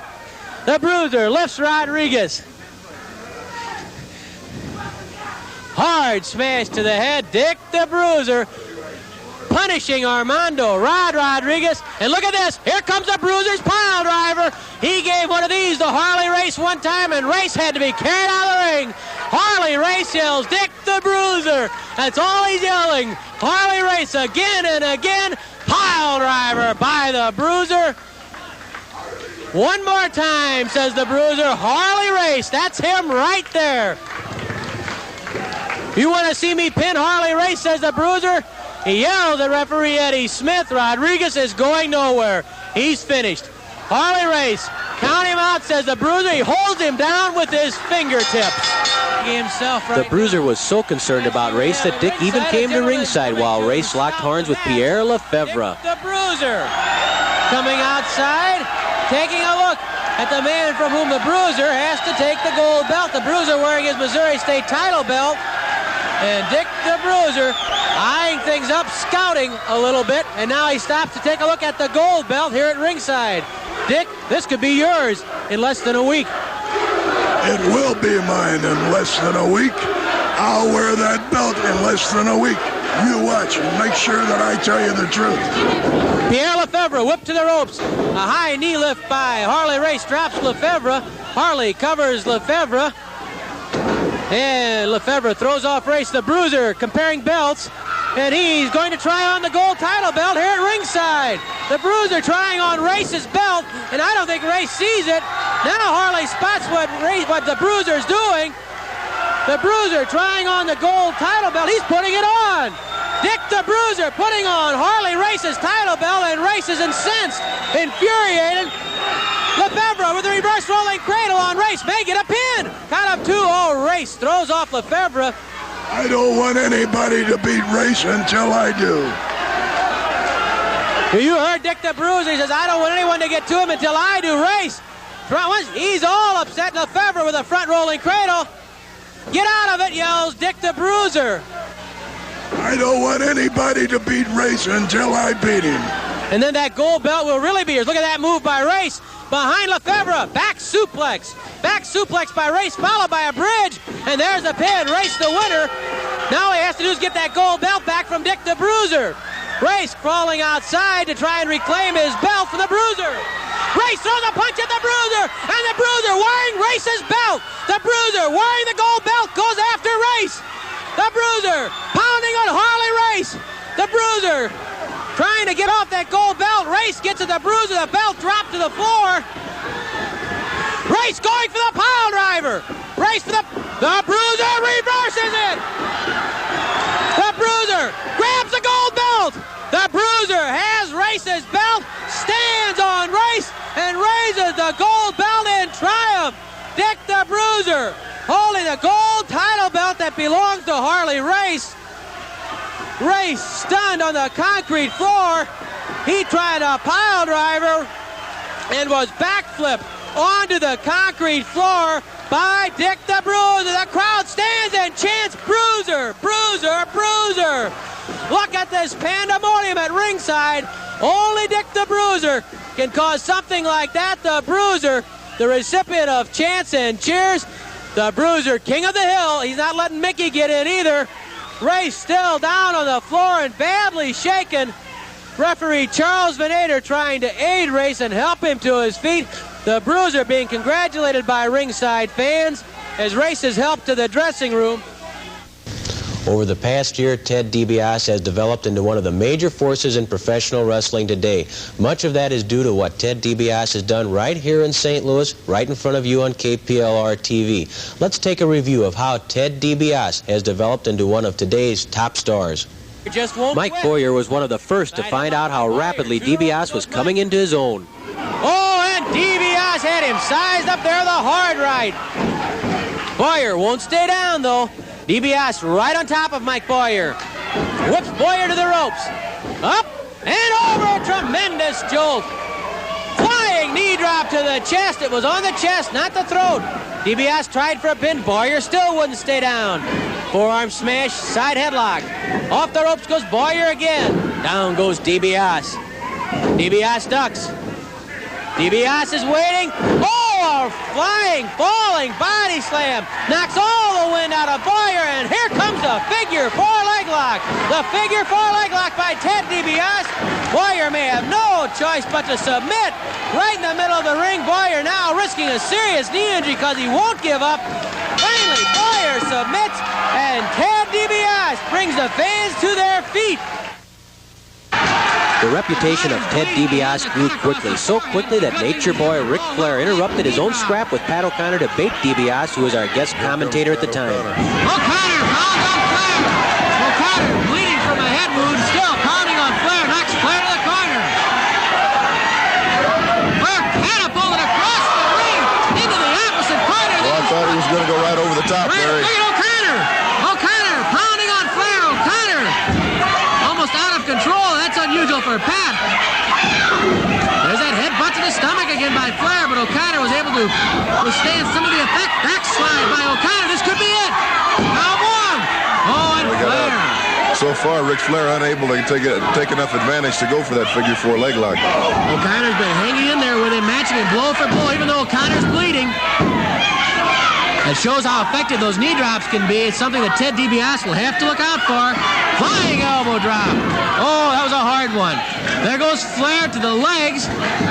Moving that leg over. He's going to work on that leg now, trying to wear that leg down, Larry, so he can put that figure 4 on it. And that's the same knee that opened a cut on the head. Imagine what it's doing to the muscles in the leg and the cartilage in the knee. Absolutely. Flair stomping on the leg of O'Connor, trying to wear down O'Connor so Flair can go for the figure 4. Flair lifts the leg hard. Wearing that leg down now. Oh, that thigh's vulnerable too, Ted. There he goes. He's going for it. This could be it for the Nature Boy. Flair with the figure 4 drops into it, hooks the leg over. He's got it on. It's going to be tough for Pat now. It could be all over. This could be it. Nature Boy Ric Flair with the figure 4 leg lock on the bleeding Pat O'Connor. Ted, all he can try to do is roll over it, reverse it. What can he do, Ted? If he can roll over and reverse the pressure of the hold, then Pat will be at advantage. That's what Pat's trying to do right now. O'Connor. He should get both men turned over to where the leverage is in his advantage. That's right.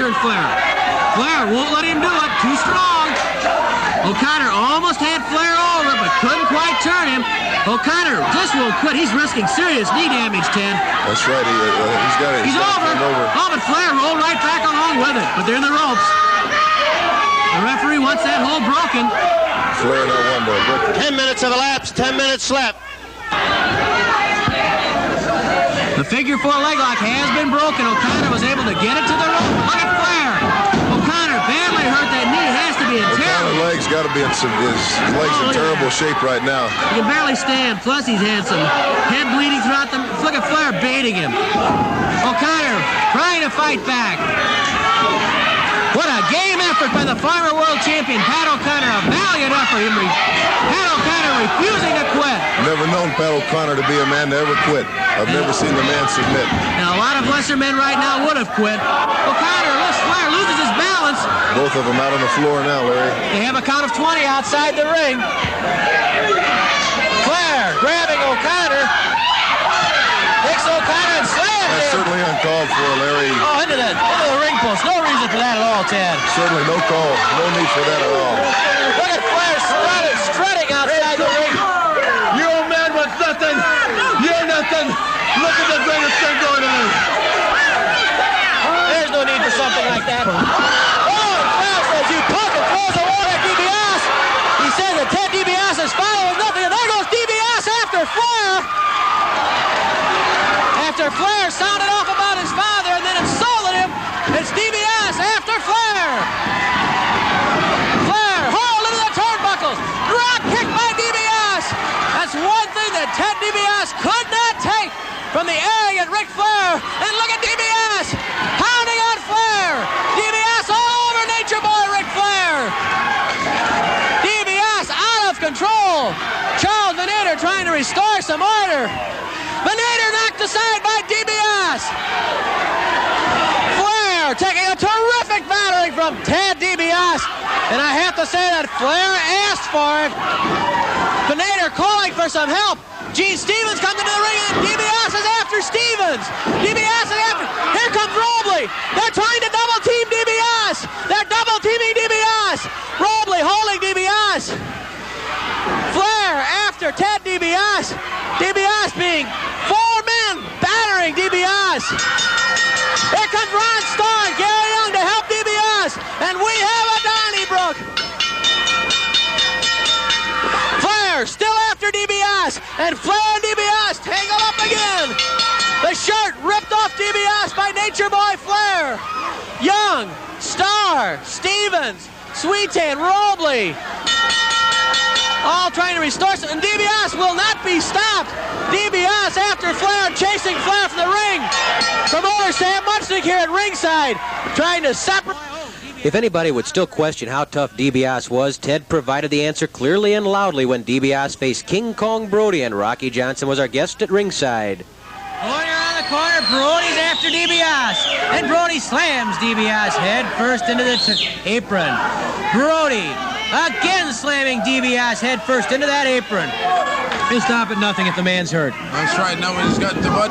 Like I was saying before, this is how smart Brody is. He's not no dummy. He's got the man hurt and he's staying right on him every chance. Not giving him time to breathe. Not giving him time to move. Staying right on him. And of course he knew he had a 20 count outside the ring. He had time to do some damage. That's right. He came out, did a little more. See what I mean? He got back in before the 20 count. Of course that meant the referee had to restart the count on DiBiase, but there's Brody again. Ooh, hard kick. Right in the head. McGuire bawling out, Brody, just ignoring him. I guess Brody'd be most at home if there were no rules, wouldn't he? That's right. Knock down, drag out of fair, and turn him loose. And here he comes again, outside the ring. King Kong Brody stalking Ted DiBiase.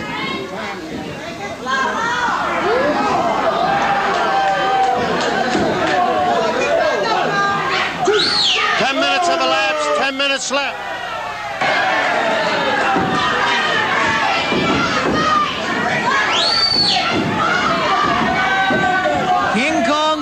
Slammed DiBiase into the steel ring post, then yelled at Rocky Johnson.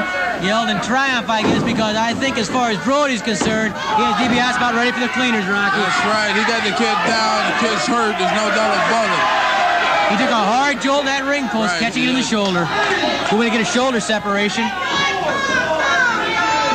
DiBiase struggling to the apron. Brody on top of him again. Not giving him a chance to rest, not giving him a chance to move. He's staying on him all the time, just like a lion for the kill. Like a human dynamo. That's right. Brody seems to have endless stamina, and DiBiase has to turn it around. He has to get it going here, Rock. If he takes much more. Right, he's going to have to do something to do it fast.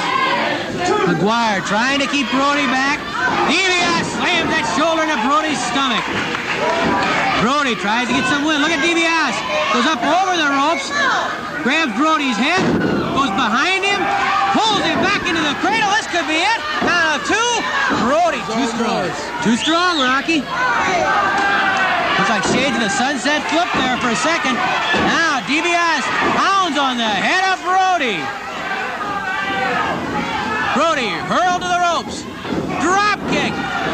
Shades of your drop kick again. Flying elbow drop. DiBiase goes for the pin. 2. Can't keep him down. DiBiase showing us something here, Rocky. That's right. The kid sure is. You know, he's trying and he's trying hard, and he's got one thing in mind, to win. Going for the figure 4 leg lock, but Brody grabbed DiBiase's hair and pulled him away. Brody, a bit gimpy right now. Of course, Ted goes to the spinning toe hold. Before he goes to that figure 4, again Brody pulled the hair. Brody crawling for the ropes, and DiBiase is after that knee, after that leg. Spinning toe hold. Goes for the figure 4. Brody kicks DiBiase clear over the top rope into the concrete floor. Was not a deliberate move, so no disqualification. Look at Brody. He's getting a little wilder now. He's out after DiBiase, who took a tremendous fall over the top rope. It's turning into a Donnybrook, Rocky. That's exactly what it is, Larry. Brody slams DiBiase. No, DiBiase caught himself. DiBiase caught himself and didn't take the ring post. Now Brody slammed into the table.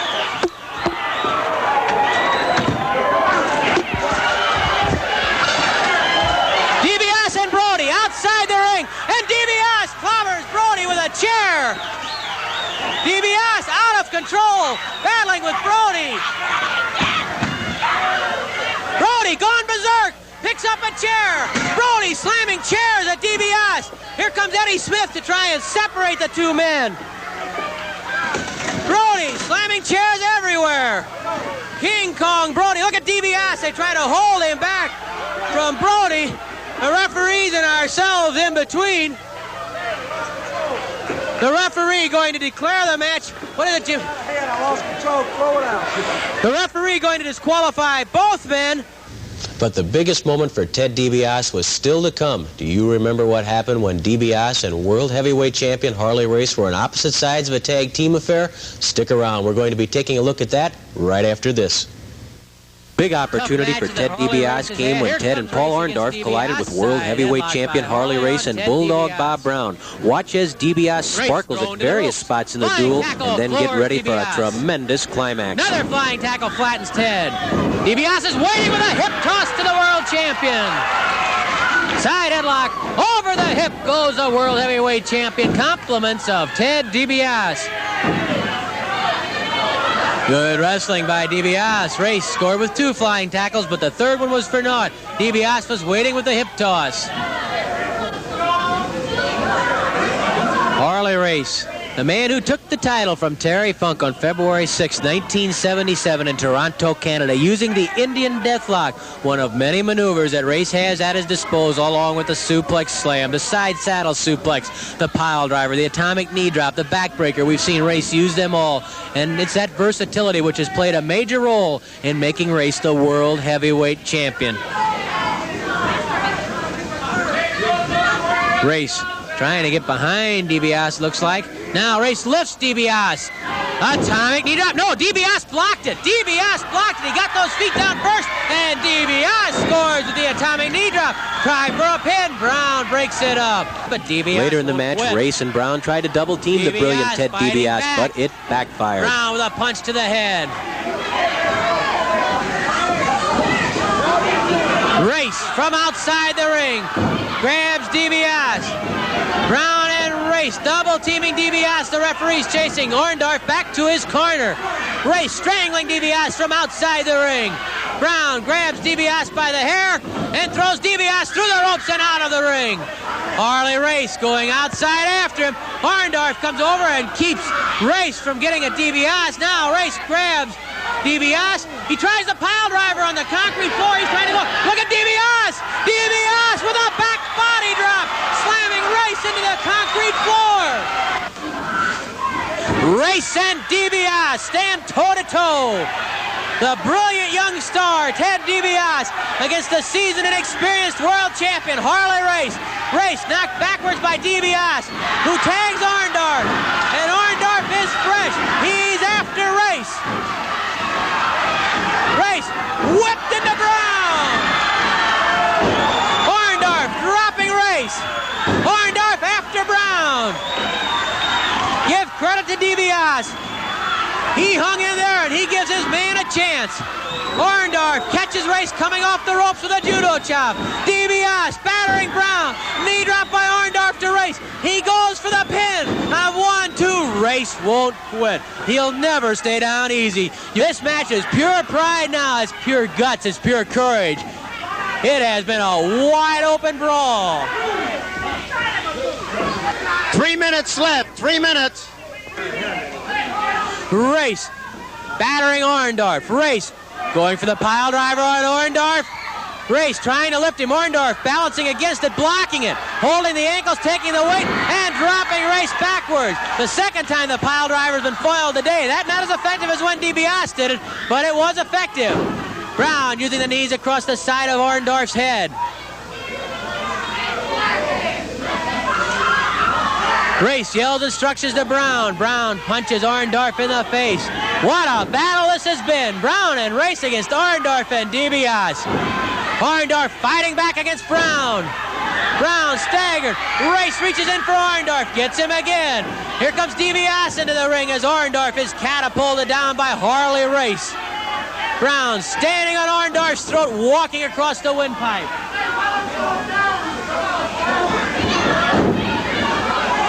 Orndorff drops Brown.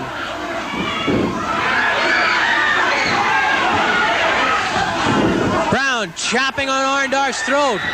Orndorff gets to DiBiase, and here comes Ted DiBiase. He's after Brown. Brown whipped across the ring and into the corner. Brown catapulted out and up and over by DiBiase. Brown pulls into DiBiase, tags Harley Race. Here comes Race. DiBiase doesn't know it, and Race is behind him. Race was behind DiBiase. DiBiase didn't know he was into the ring.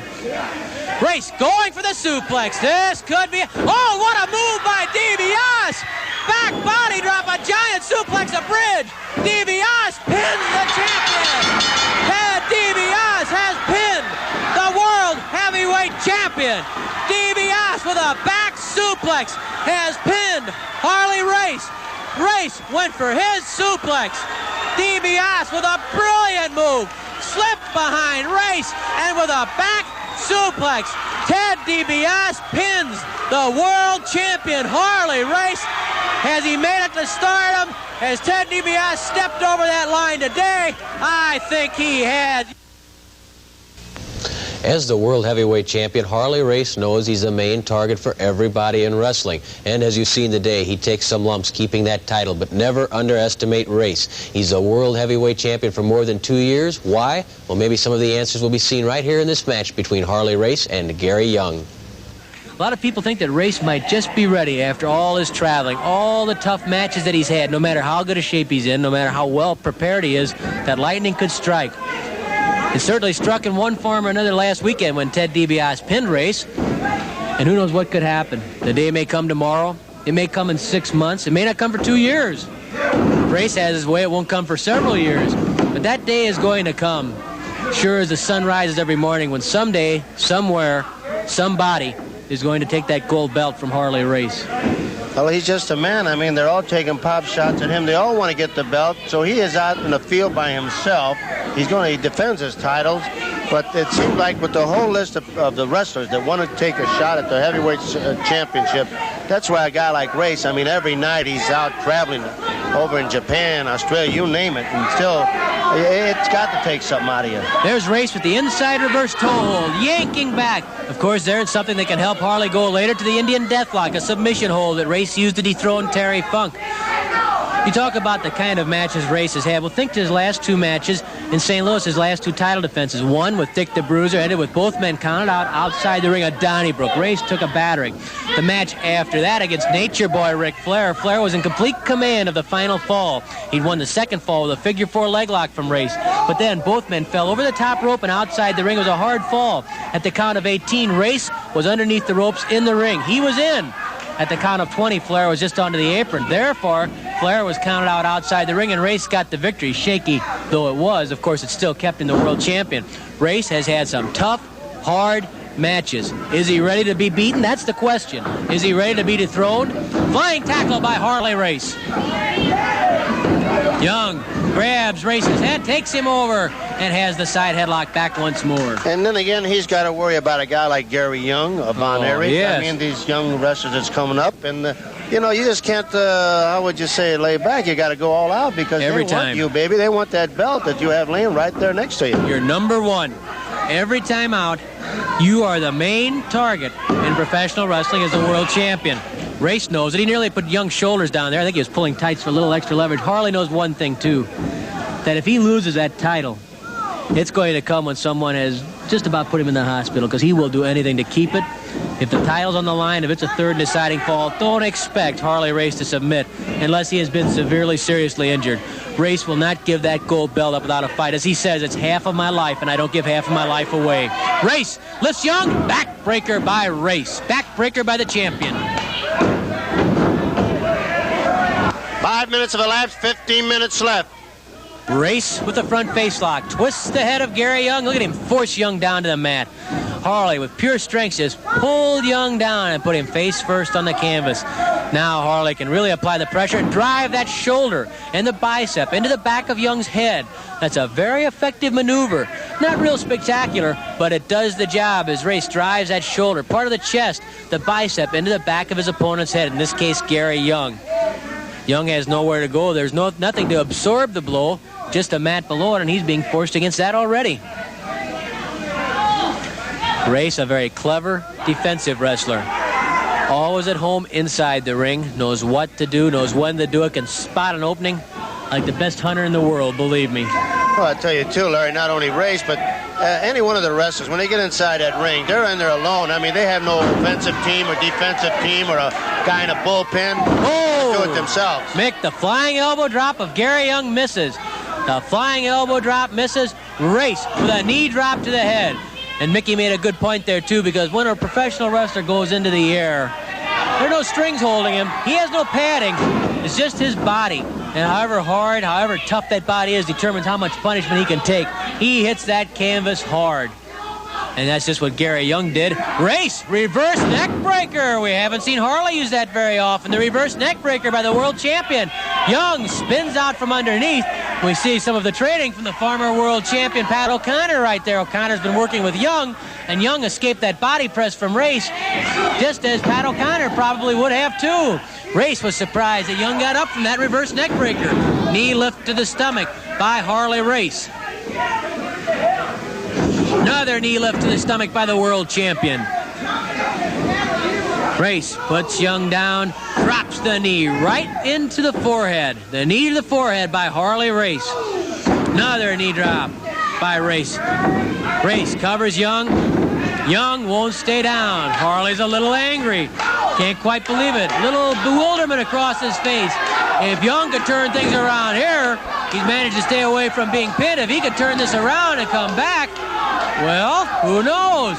But Young has to get something going. Race pounding on him. And if anybody knows how to dish it out, it's Harley Race. Race locks the head. He's going for that suplex slam. Ted DiBiase escaped it last week.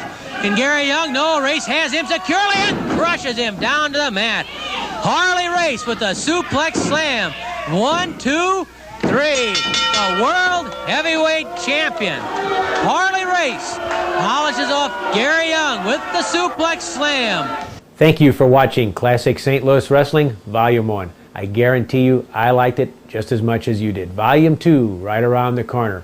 Why was St. Louis Wrestling so special? We have the proof here on every edition of Classic St. Louis Wrestling. And until the next time, this is Larry Matysik saying so long. The Bruiser driving Murdoch's head into the press table and a hard blast to the midsection by Dick the Bruiser. Once more, Murdoch driven into the press table. The Bruiser battering Murdoch outside the ring. Murdoch dropped to the table. Murdoch, his eyes are... Welcome to Wrestling at the Chase, the opening bout. A one fall with a 10-minute time limit. Introducing from Dunkirk, Indiana, weighing 238 pounds, Roger Kirby. And from Denton, Texas, weighing 235 pounds, Kevin Von Erich. Referee Lee Warren. Roger Kirby squares off with Kevin Von Erich. Quite an opener on Wrestling at the Chase. Kirby, very strong, holds the world record for the leg press. He hoisted 2,800 pounds. That's a very strong individual. And Kevin Von Erich has his work cut out for him, as he did last week in a handicap tag match. But Kevin held up beautifully and scored a big victory against two opponents.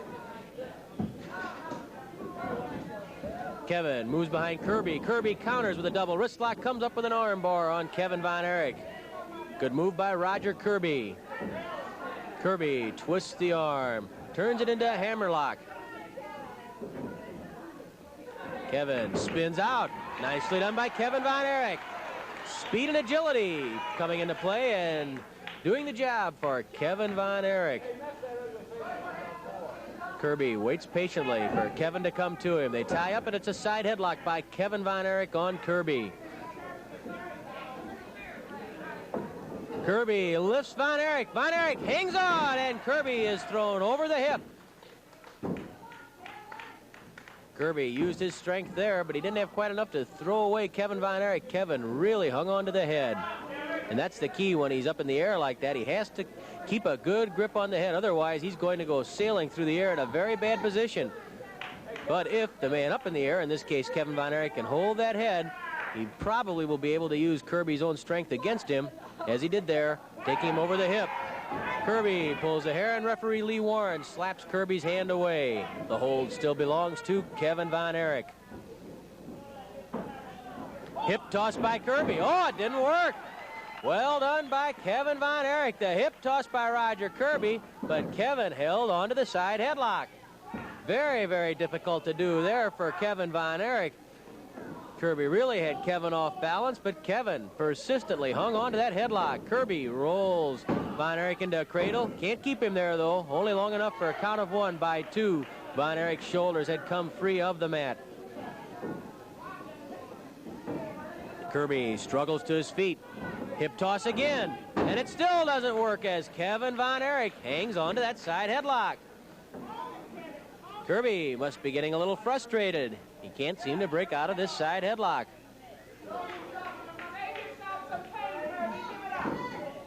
Now Kirby tries to pull back on the chin, throws a forearm smash.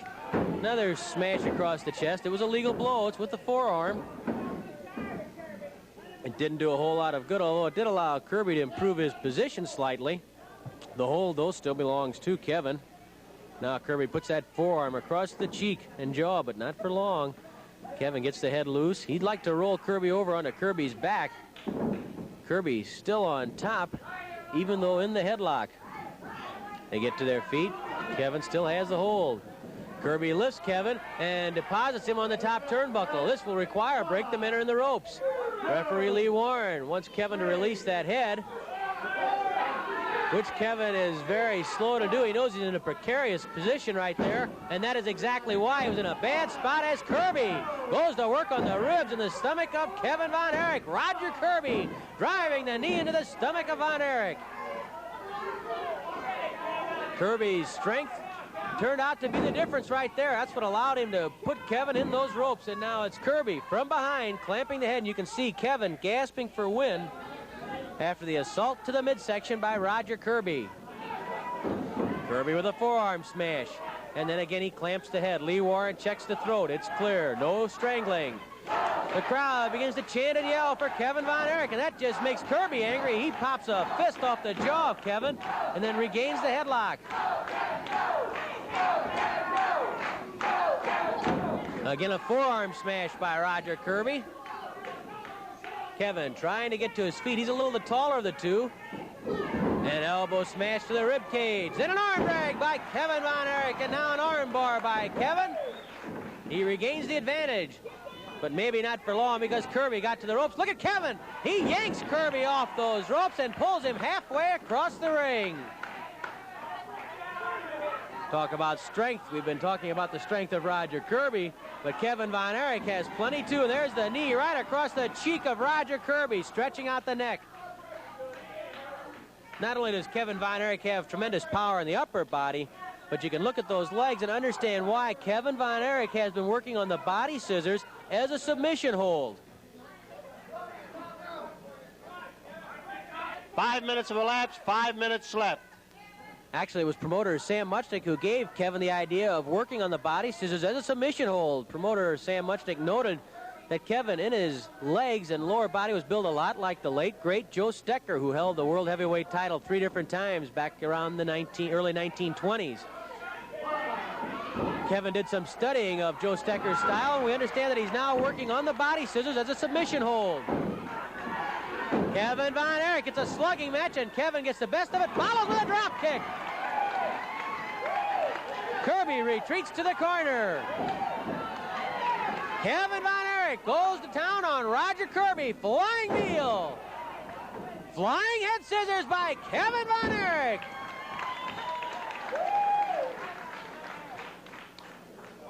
From what we've heard about Kevin Von Erich's body scissors, you know Joe Stecher used to be able to take sacks of grain, of wheat or of sand, and he could put a body scissors on that sack of sand and actually split the sack open, just crush the sack literally.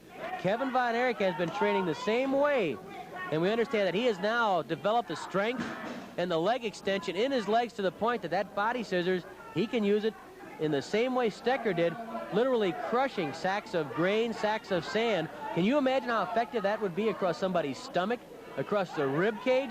He can use it as a submission hold, and of course we've seen him use a rolling body scissors as a pin maneuver.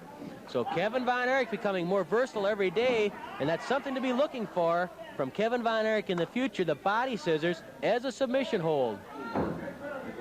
Believe me, if he can crush sacks of wheat between those legs, he can do a job on somebody's stomach. He can also do a job on someone's head, as Roger Kirby just found out, and that's why he's strangling Kevin Von Erich. Lee Warren gets Kirby off the throat of Kevin Von Erich.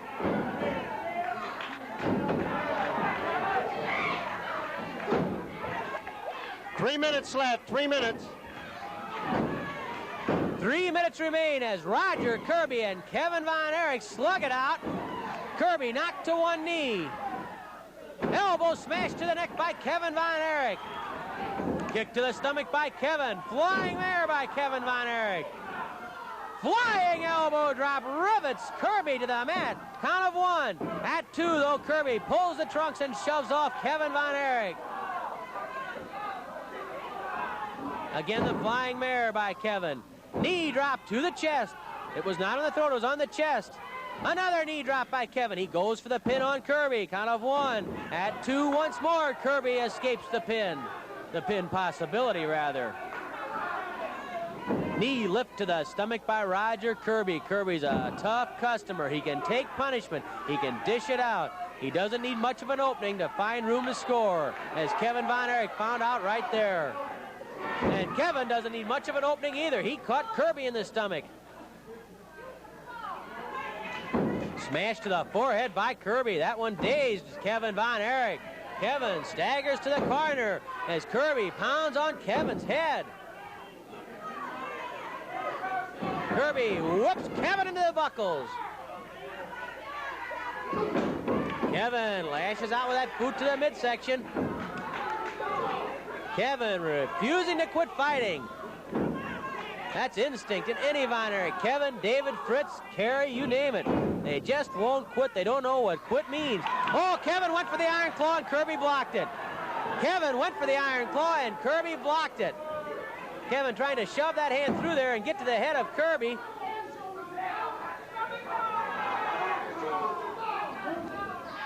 One minute left, 1 minute. 1 minute remains, and Kevin Von Erich has the stomach claw on Roger Kirby. Kevin Von Erich with a stomach claw. Kirby trying to punch his way out of the stomach claw by Kevin Von Erich. Kevin grinding away those stomach muscles. Kirby bridging to lift the shoulders up so he won't be pinned. Kevin Von Erich digging in on the stomach. Now Kirby manages to get over on top of Kevin. Kevin bridges his way back on top of Kirby with the stomach claw.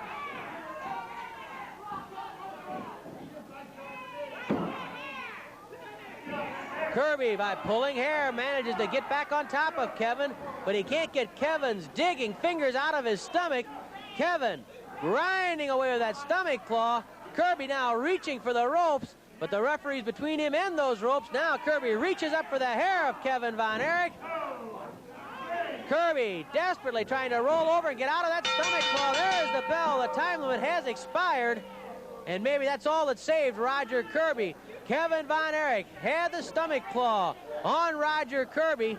Kirby was able to hang on until the time limit expired. This match is a draw, and here's Mickey. With time running out, referee Lee Warren declares the match a draw.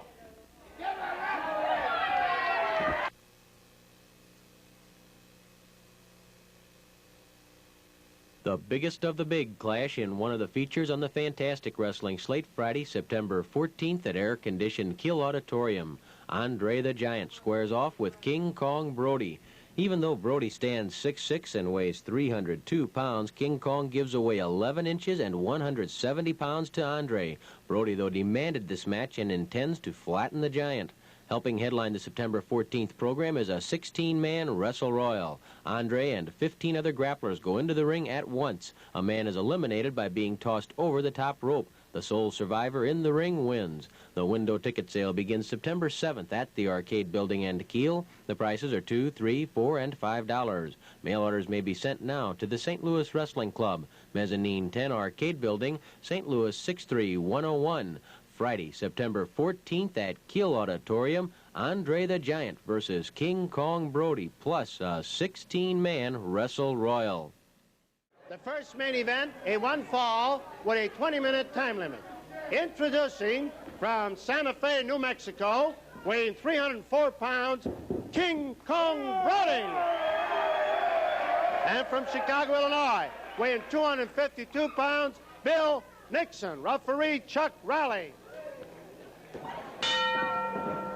King Kong Brody was bellowing as he came down the steps from the dressing room for his match with Bill Nixon. And what a tough way to make a St. Louis debut for Bill Nixon against King Kong Brody. Nixon comes in around 250 pounds, and he's giving away some 50 pounds to Brody. Got Mickey Garagiola yelling in fear, I think. Boy, that's an awesome sight when King Kong Brody comes at you. Good, quick move, dropping the leg and putting Nixon on the mat.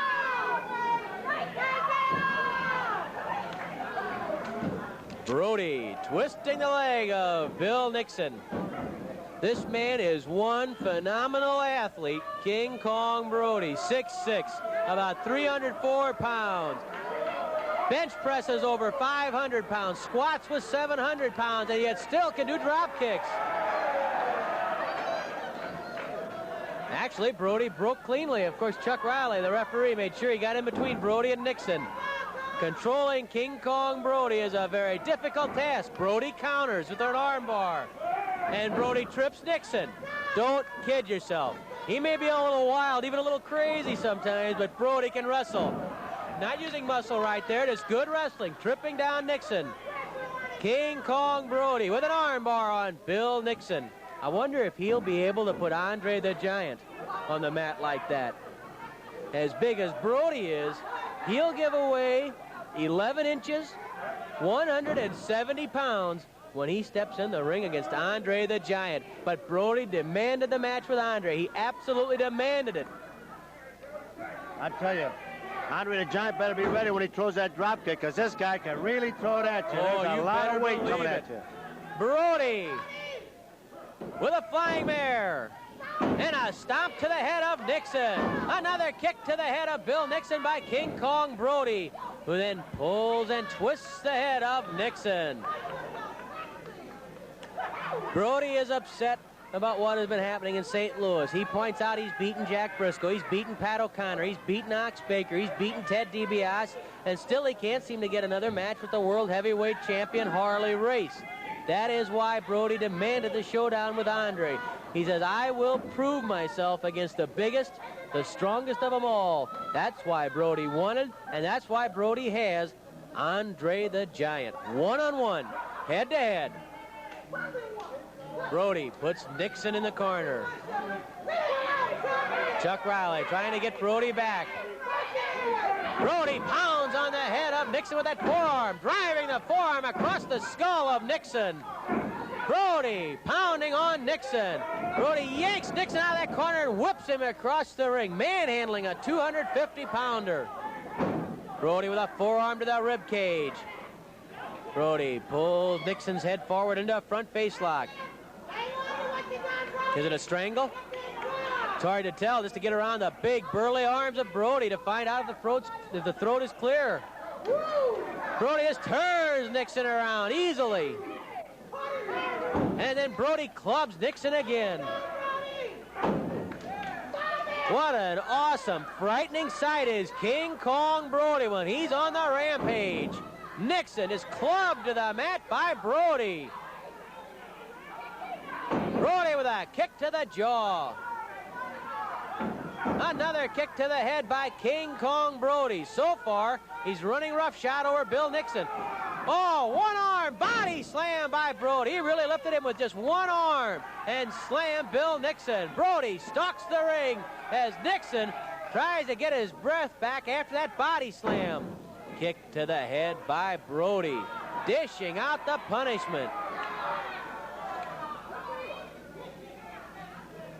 Almost nobody can produce mayhem like King Kong Brody. The question is, how will Andre the Giant stand up against it? Brody with a kick to the stomach levels Nixon. It's all King Kong Brody right now. The forearm smash across the top of the head again. Nixon throws a smash against Brody. Brody just stands there. Nixon hits Brody again, and Brody just takes those forearm smashes. Look at Brody. Nixon not quite too sure what to make of it. Brody gouges the eyes. Flying mare by King Kong. Flying knee drop by Brody. 5 minutes have elapsed, 15 minutes left. Oh, Brody could have pinned him. Brody could have pinned him, but he just wasn't satisfied. He wanted to dish out more punishment yet to Bill Nixon. This Brody is something else. He's as big and strong and mean as anyone who has ever stepped inside a St. Louis ring. Brody clouts Nixon. Brody again lifts Nixon, hands him up 6.5 foot in the air and slams him. Brody poises, leaps to the air and crushes Nixon. The giant knee drop by King Kong Brody, and King Kong Brody absolutely overwhelms, crushes, dismantles Bill Nixon. Brody, the man who can try those tactics against Andre the Giant. King Kong Brody, the winner. Here's Mickey. In 5 minutes and 46 seconds, when he dropped, the winner, King Kong Brody.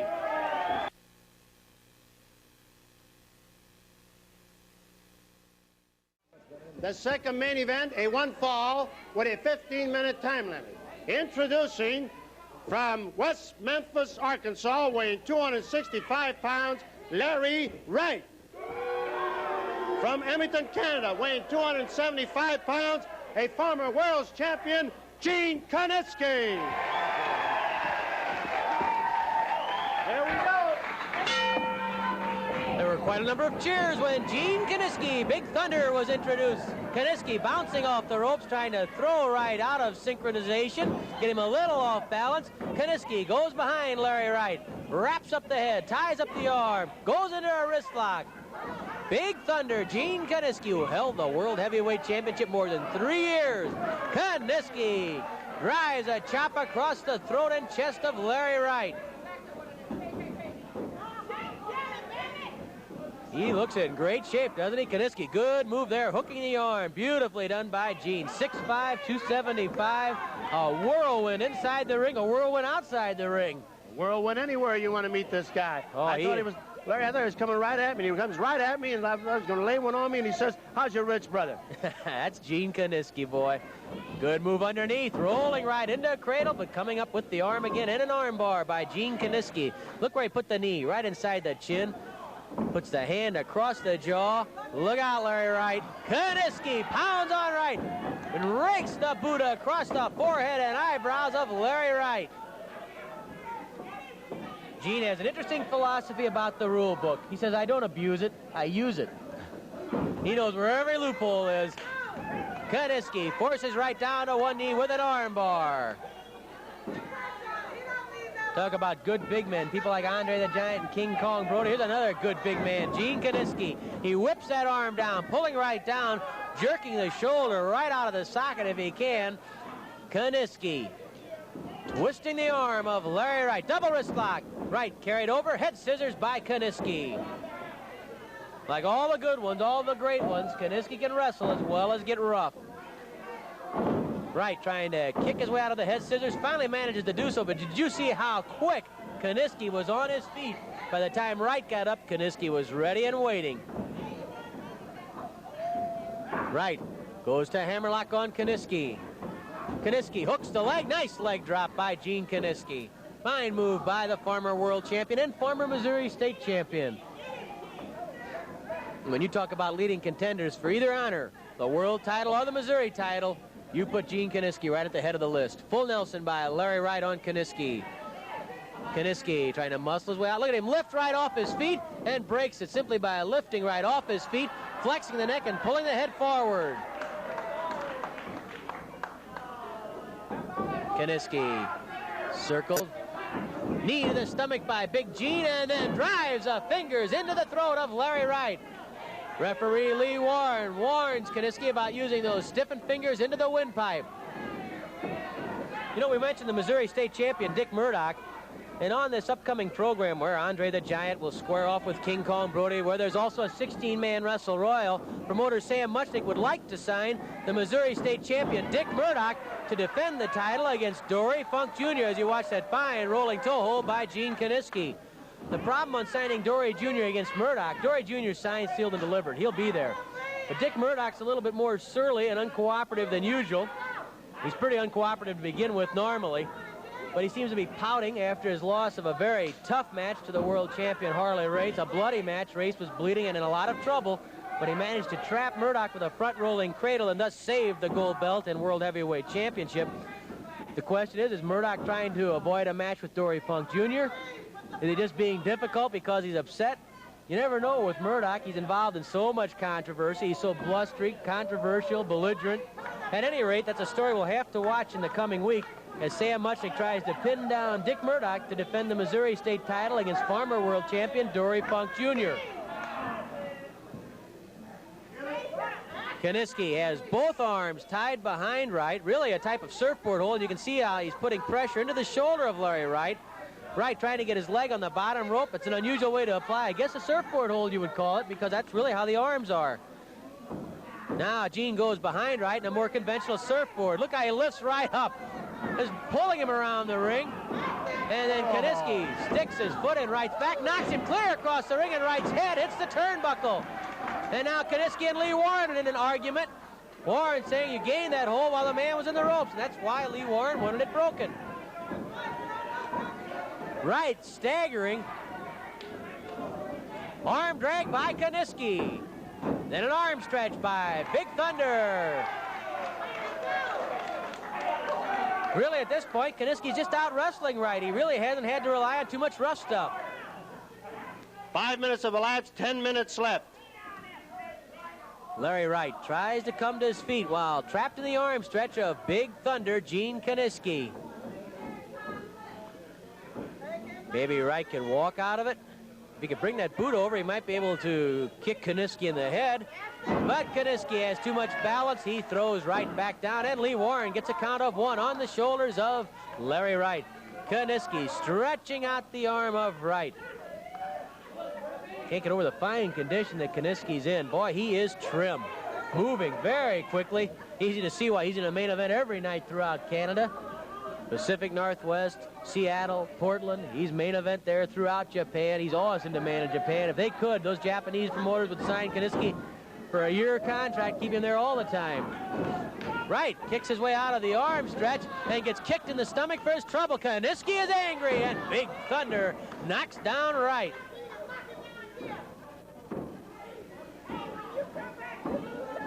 Kiniski goes to the leg and then drives his knee into the thigh of Larry Wright. Kiniski dragging Wright across that ring. Puts the leg of Wright across the bottom rope, and then the knee drop to Wright's knee by Gene Kiniski. Kiniski knows how to hurt a man. Wright staggers to his feet. Kiniski stalks him, and Wright tries to get a little extra time to get that leg loose. Kiniski goes behind Wright. Grapevines both legs, rolls him into pin position, and Wright has to grab the ropes.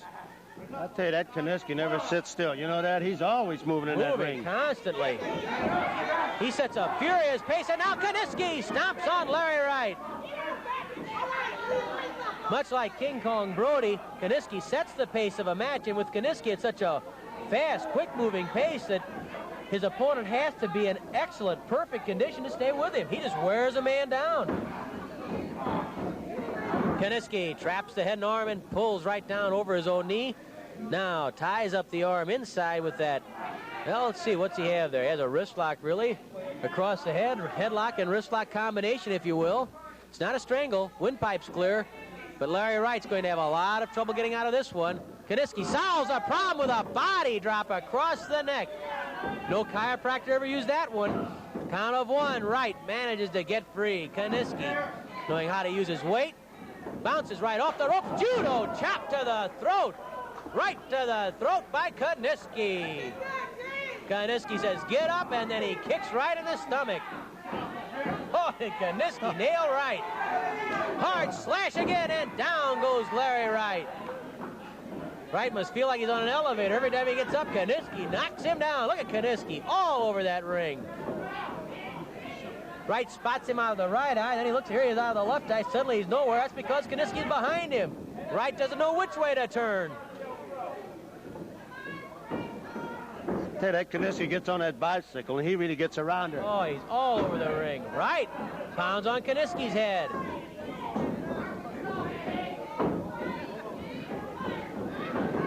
Kiniski trying to pull the head out, tighten up the neck muscles, get loose. Almost did it there. He just throws right off with the strength in his neck. Talk about a powerful man. See the power of Brody? Well, look at the power of Kiniski, who just in that neck. He broke the full Nelson, strictly with the muscles in his neck, and that's how he got out of the side headlock. Body scissors by Gene Kiniski. Right shoulders are up. Lee Warren checks it. Kiniski squeezes the stomach of Larry Wright. Now Kiniski pulls back on the arm, never content just to sit with a hold. You know Kiniski. Now he forces the head of Wright down against the canvas and roughs the face of Wright right against the canvas, pushing Wright's nose into the mat. And Kiniski tries to break that nose by bouncing his leg against the head. The crowd says, do it again. And Kiniski roughs up Wright some more. What a humiliating position that must be for Larry Wright, as Kiniski has Wright's arms tied up with his leg. Meanwhile, now scraping the cheek and face of Wright against that mat. Big Gene Kiniski once more bounces the face of Wright against the mat. Beautiful shot of Kiniski's face. He's been through a few wars, and that's why he knows how to conduct himself in a war. And Larry Wright's going to feel like he has been in World War III if he doesn't get going soon. 10 minutes have passed, 5 minutes left. Larry Wright slowly comes to his feet, and there's Kiniski with a knee to the jaw. Kiniski with another knee lift. Larry Wright trying to get an offense generated against Gene Kiniski with no luck at all. Side headlock again by Wright. Bounces a fist off Kiniski's head. Another punch to the head by Larry Wright. Knocks Kiniski to the corner. Wright desperately flailing away at Big Thunder. Flying Beal. Kiniski comes off the ropes with a knee lift to the stomach. Hard kick to the chest by Kiniski. Wright bounced to the ropes. Another chop. Oh, that one nearly knocked out the soundboard. Knee drop to the stomach by Kiniski. Big Thunder is booming today. Kiniski lifts Wright. Backbreaker. The backbreaker by Big Gene Kiniski. The leg and arms both cradled. And Gene Kiniski has a very impressive victory on Wrestling at the Chase. Kiniski out-wrestled and out-roughed Larry Wright. It was Kiniski all the way. Here's ring announcer Mickey Garagiola. 11 minutes and 8 seconds, the backbreaker. The winner, Gene Kiniski.